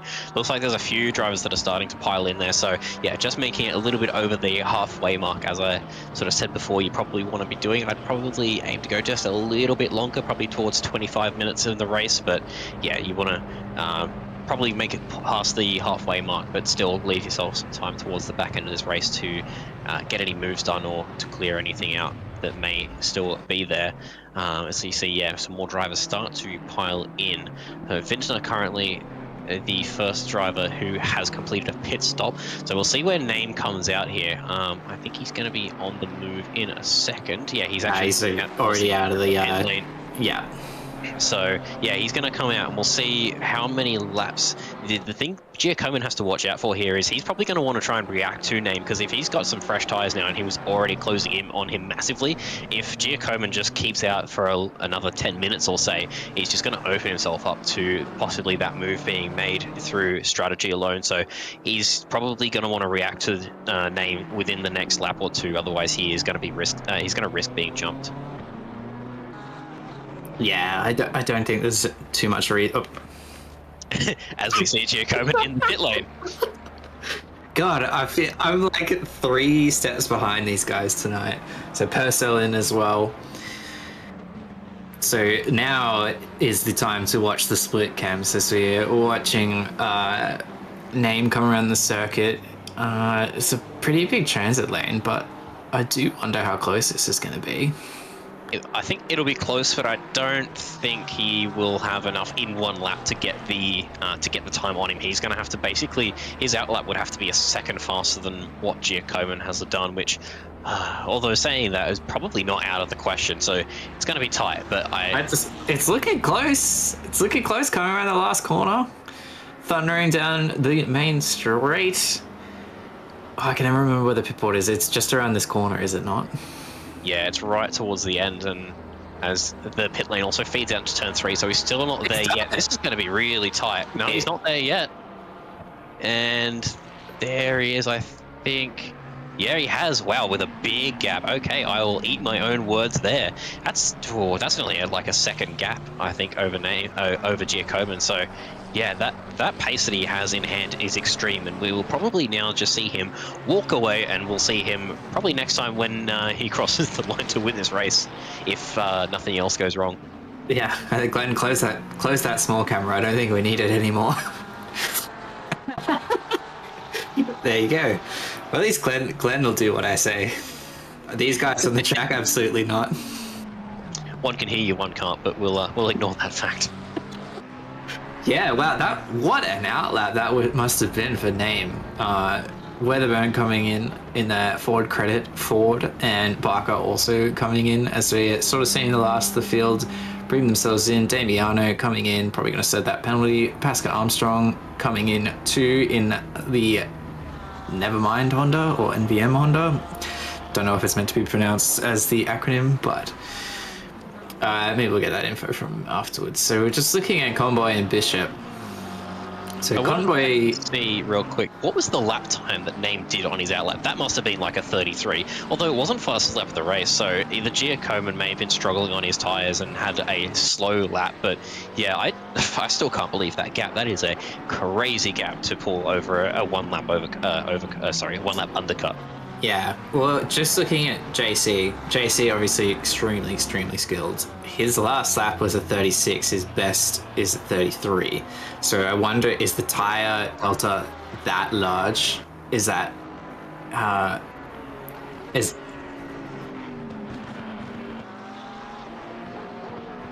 Oh, sources are telling me Giacomin had a mild stinker in the piss, and that's part of the how that undercut happened to be. But I mean, it was, where are we?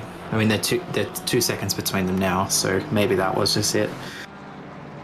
Yeah, I think there was about a 2 second advantage that Name had over Giacomin in the pit stop as well as the lap time. So yeah, it seems like the pit stop being a crucial part of the move there is just getting that and absolutely coming in and nailing that pit stop. So where the Name has just completed more pit stop practice, it is not the easiest pit lane to get right. You do have to watch out for those walls. It is pretty tight. Yeah, it's possible that Name has just done a lot of pit stop practice and absolutely nailed the box and got it in, and potentially Giacomin had to move before the car went up on the jacks and maybe just went a little bit deep. But so you see some yellow flags down there towards turn 9 from, I believe that is the 666 car, I want to say that is, with Nathan Monks. Correct me if I'm wrong. So it's Michael Babb, sorry. Glenn will correct me because I am wrong. Everyone's favourite car, the 666 Michael Babb. But yeah. Oh. I tried to erase that one out of my mind as we see another yellow flag at turn 8. So we might get some replays coming on those soon. But yeah, Michael Babb maybe just gone for a spin, which is going to drop. I don't know if he might have dropped a position or two from that. But yeah, he now has Damiano right behind him. So Damiano down in 14th in Pro Class. So yeah, I think he was about 14th in Spa as well, I want to say. So yeah, unfortunately not the strongest performances that we have seen in the past couple of rounds for Damiano. Okay, but too far from it, I just want to say practice your pit stops. Easiest place to make up time. Jacob Weatherburn has a DT for track limits, which is pretty wild. Unfortunate for him, because I'm pretty sure he was running in the top 5, 6-ish. And Cam Thistlewaite saying in the chat that Barker collided with Babb, and that's what happened to Babb. So big things happening. Pascal Armstrong just got a DT. Everyone's getting a DT. Oprah Winfrey's in this MF. Check your seat, under your seat. You get a DT. You get a DT. Everyone gets a DT. Good lord.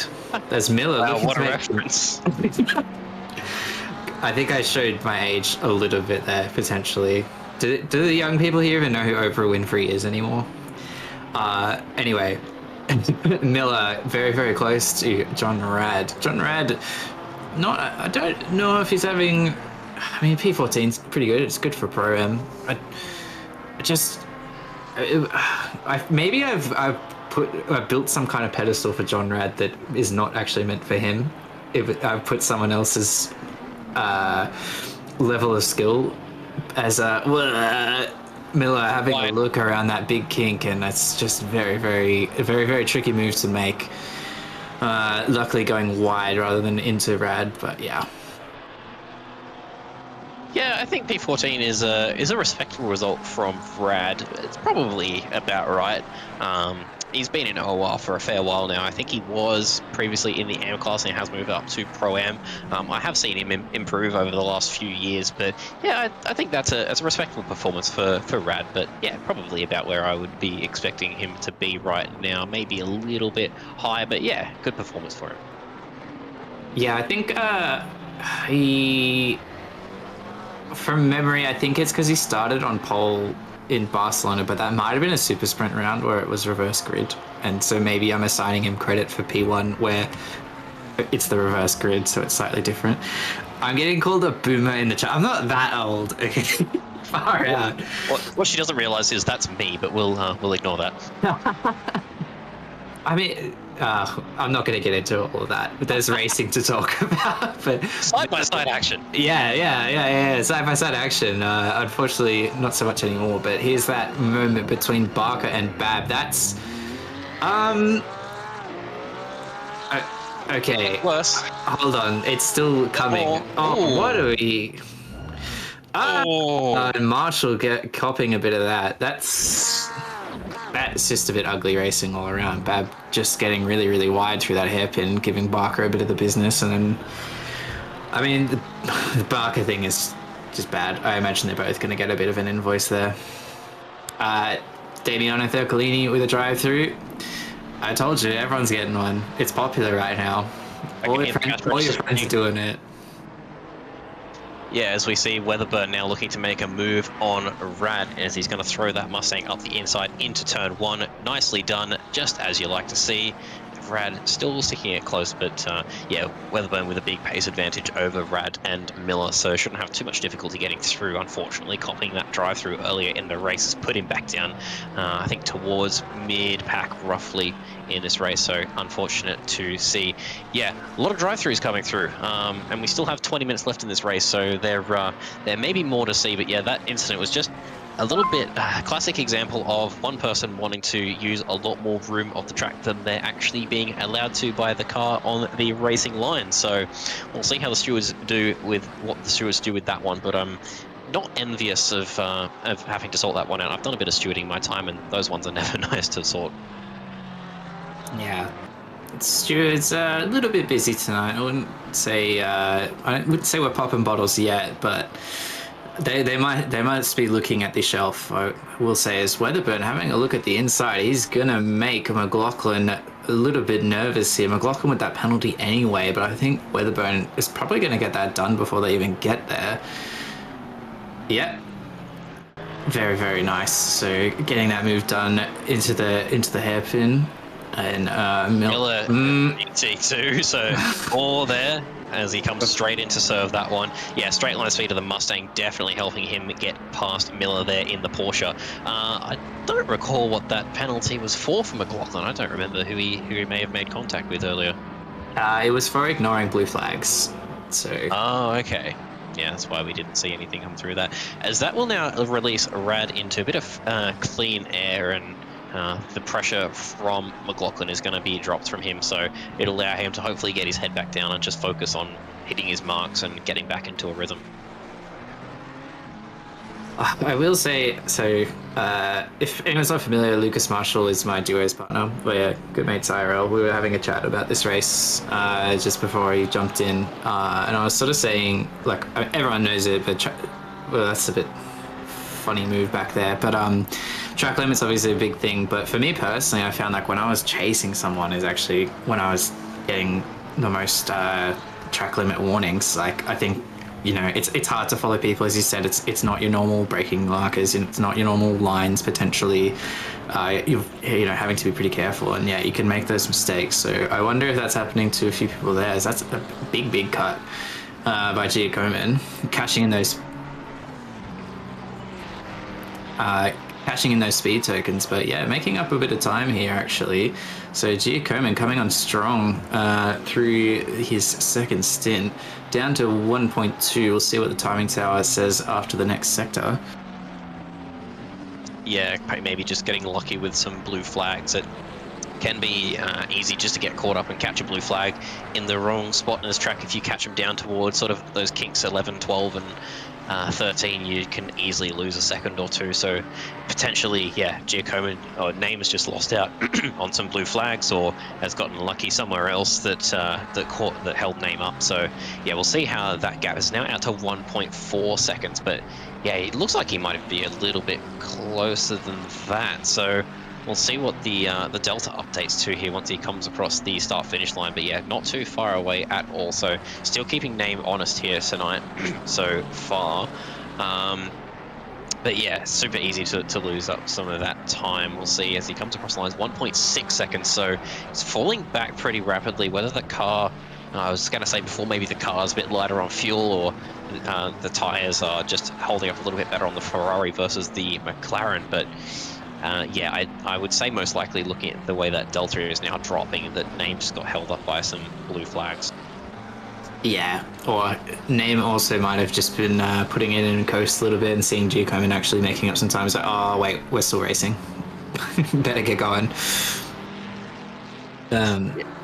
I do want to point out, Benny Vintner is in P4, and I feel like he qualified a little bit further back than that. Would I be correct in saying that? Yeah, I think so. Definitely a bit of a silent achiever. Has made his way up to P4. We haven't really seen him too much here tonight. There's a blue flag getting out of the way. I thought that was named for a second. Yeah, haven't really seen him too much of him, but yeah, just quietly making out of the positions. I don't remember exactly where he qualified, but yeah, definitely was in P4. I think it was somewhere down towards the bottom of the top 10, if I'm not mistaken. So yeah, solid performance for Vintner so far. Yeah, well, he was one of the early adopters of going in the pits, so that's worked out well for him so far.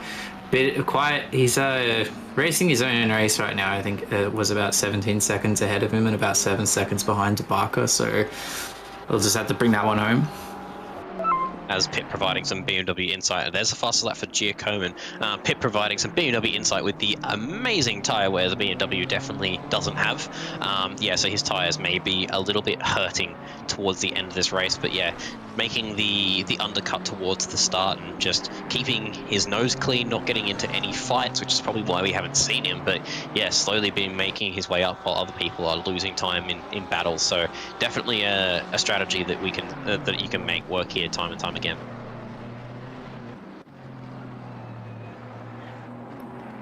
Wait, someone... Is Taufik in this race? Someone mentioned it earlier and I forgot to bring it up. I'm pretty sure Taufik hopped in the race and it's like 30 laps behind. I didn't see that comment, but I don't think he's actually in the race. Oh my god, I will take that back. He is in this race.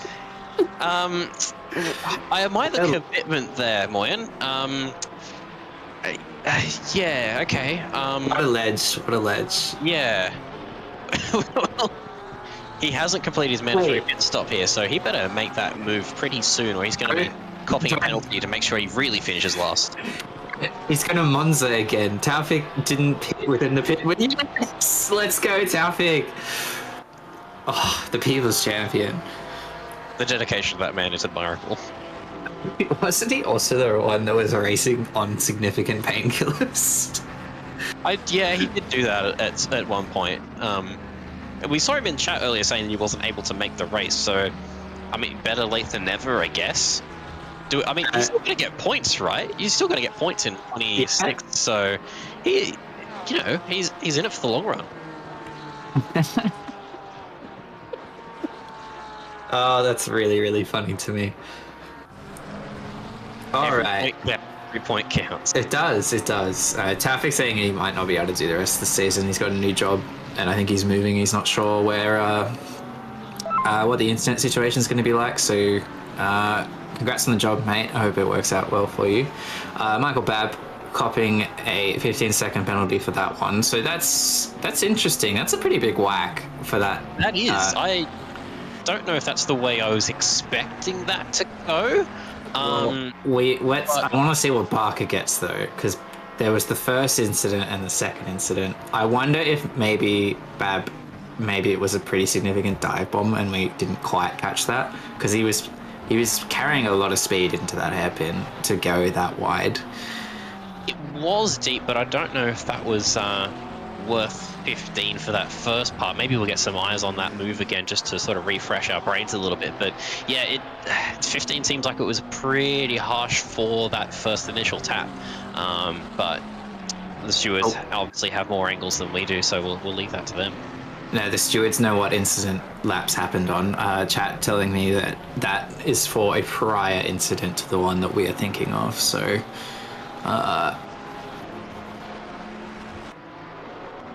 it would definitely explain that. Yeah, so maybe some more action that we might have missed and not had a replay of. So for a late incident. So they're still looking, stewards are still looking at that initial incident. The pit lane is now closed, so it looks like everyone has been able to get that pit stop in, or you will have a big bonk from the naughty stick from Kunos themselves. So still waiting on the penalty for the controversial move out of turn 8 into turn 9. But yeah, so there was another incident there we might not have seen on replay, which is why he has the 15.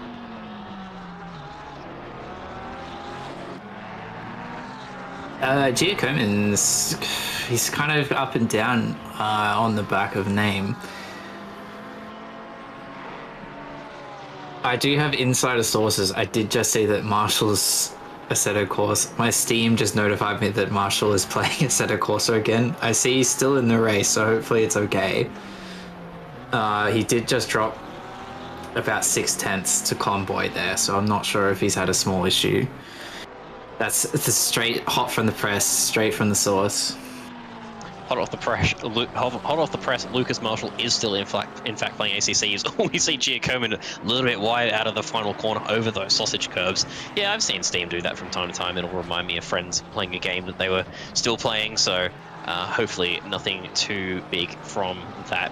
Just looking into it a little bit too much. Giacomin now the gap out to 1.4 seconds, so they're ebbing and flowing a little bit this gap, and I think part of that, looking at where they are on the map, is just going to be down to blue flag traffic. Like we said, there's only a couple of decent spots to get out of the way with these straights, and one of the straights isn't really straight. So yeah, very careful, very close to death, as Ben, the Ferrari driver, has pointed out for Giacomin. I think the Ferrari not loving some of these bumps, so you have to be a little bit careful, and if you start running out there, you're very likely to cop some track limit cuts as well. So don't know how many he's on, but I can't imagine he's probably that far away from a DT, and I think there's quite a few drivers that are sweating pretty hard trying to avoid the running wider than those curves. Yeah, jumping on board with not Ben Oliver. Ben Oliver in a pretty tight battle with Dylan Gamble, but jumping on board with Damiano, who's chasing down bullying even the only AM of the race, having a look at the inside, sticking the nose there, but not quite the move to be made. Hernando getting a little bit wide, maybe a little bit nervous, having someone a fair bit quicker than them behind, but so far holding his medal.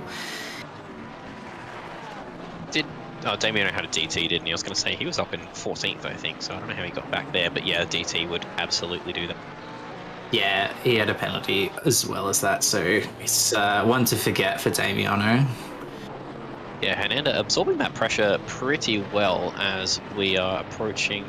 I believe that's going to be a blue flagged car ahead of them there, so we'll see. That certainly is. Oh, that's going to get a little bit messy if he's not careful as they let the faster cars through. That might allow Damiano to get a bit of a run here on the Mustang. He's going to throw it towards the inside as they make contact, and I think we know where the blame might lie on that.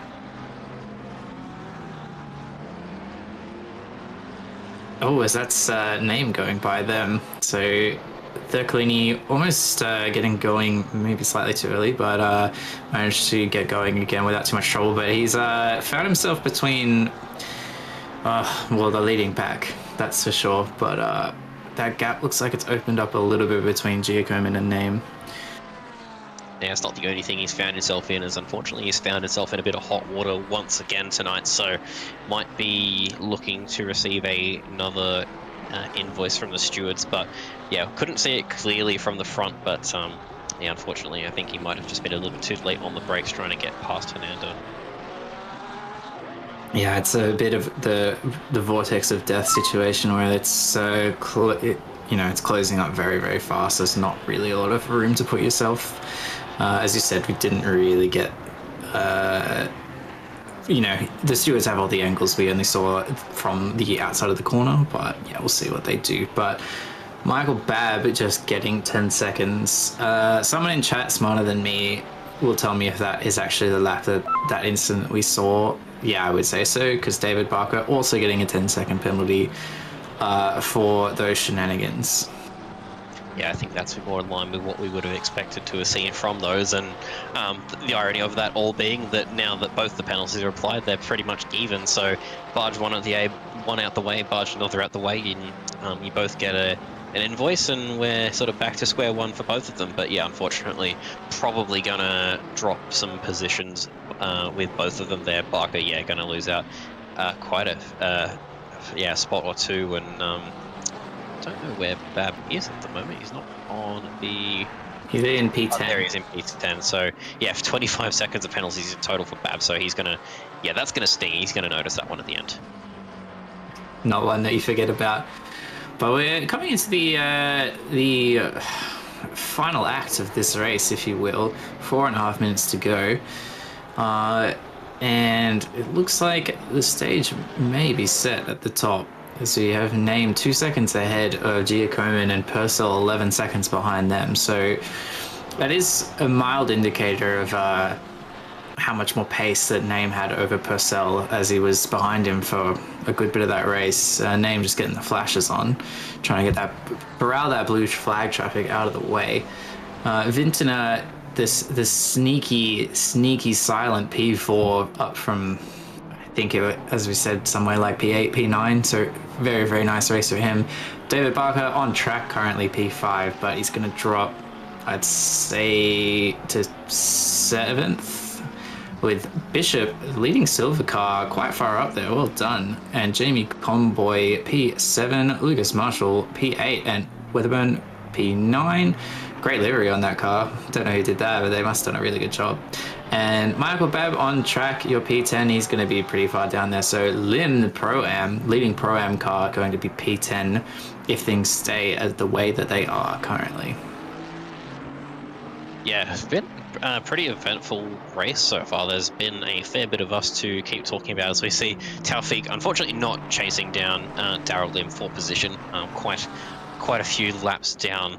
So he will be chasing him down, but yeah, he's going to have no obligation to let Taufik past, and unfortunately going to be running here in last, only having completed like half of the race. But the commitment is definitely there with Taufik, so impressive to still see him jump in despite not being able to make the start of the race. Still going to collect a few points for his efforts as well. Yeah, Bishop up in P6 in silver class, strong performance, and Benny Vintner, that is definitely a silent achiever, as there's another 10-second penalty there for Damiano, which I think will be the move that we just saw, getting sucked in and dragged in a little bit too late. So yeah, not the race of Damiano tonight either. A couple of incidents that have not gone his way, and down there sort of in just outside of the top, we're going to end up just outside the top 20, I think. I do think the stewards, they're definitely considering that bottle now.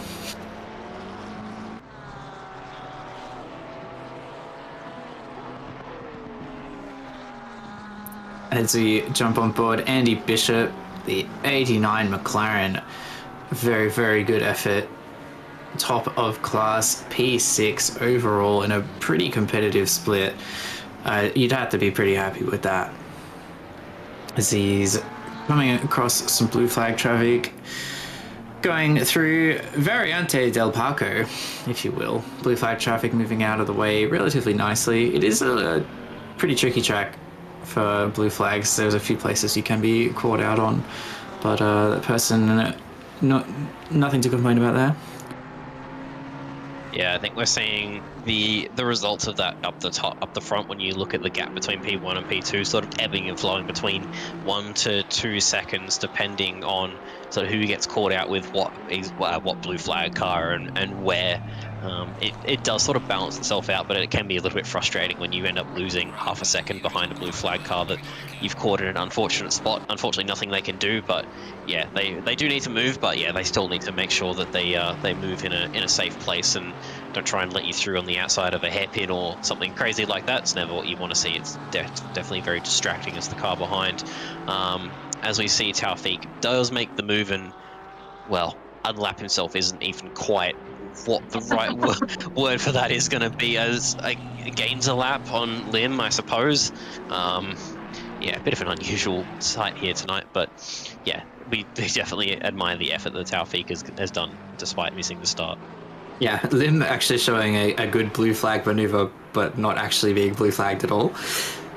So well done, Lim. But yeah, Too Fig, Too Furious, making out those positions like nobody's business.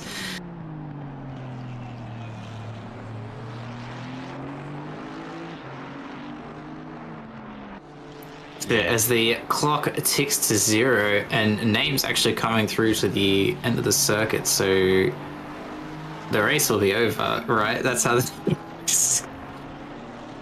Yeah, something like that. Yeah, I believe the last time I checked that is how it works when the leader does cross the line. The gap there still about 1.5 seconds. We see, is that some blue flag traffic maybe for the Honda of Pascal Armstrong?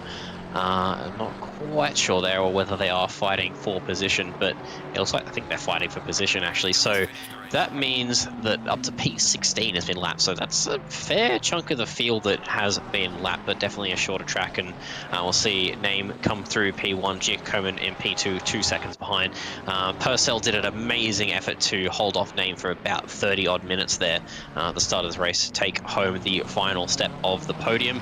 It's not over yet down here as we see Barker on the back of Vincent. However, he does have that 10-second penalty, so even if he does make a move as he just tries to show the nose, he will lose out to Bishop and Conboy by the looks of it. So yeah, P4 going to Vintner, P5 in Barker, but will drop down. That's going to promote Bishop up to P5 in Silver Class, so very strong effort for him tonight, and I don't recall seeing him too much, so just kept his nose clean and put in a good performance. Conboy comes across in P7. Lucas Marshall in the Aston Martin comes across. Weatherburn actually just pips him to the line, I think there. Marshall P9 and Bab coming through second for Silver Class in P10, but unfortunately the plus 25 in red next to his name is going to drop him down the order a fair bit. As Lim comes through for P1 in Pro-Am in 11th place, Rad up to 12th, so that's a pretty good performance actually for Rad there, taking out 12th place and P2 for Pro-Am. Who have we got next? We've got McLaughlin there with a little bit of a penalty, so he's going to lose a few spots, and Ben Oliver there behind him in that lovely Aston Martin. And that is going to be all that she wrote for this race, Blake. Yeah, what a race. I think it calmed down towards the end there, but there's no shortage of moments for that one, for sure. Very, very good effort from everyone involved. As we'll quickly, we kind of run through the results, but we'll run through it really quickly. Your top 3 is named Giacomin Purcell. For your Silver Class, you have Bishop, Bab from Oliver. For your Pro-Am class, you have Lim, Rad, and Gamble, and the Lonely Am is Ananda tonight. Really, really solid effort there from everybody. Who was your pick for the driver of the day, Liam? I'm going to go for Bishop, I think, in Silver Class, taking out P1 in Silver Class, but also up to P5, I believe that was, across the line overall, and he qualified down in 12th, so he's kept his nose clean and, worked his way up to P5, so a very strong race for Bishop tonight. Good pick, good pick. I think I'm going to go something similar and give a shout out to Daryl Lim in the 819 Aston. P10, first Pro-Am, first in class. P10, massive effort.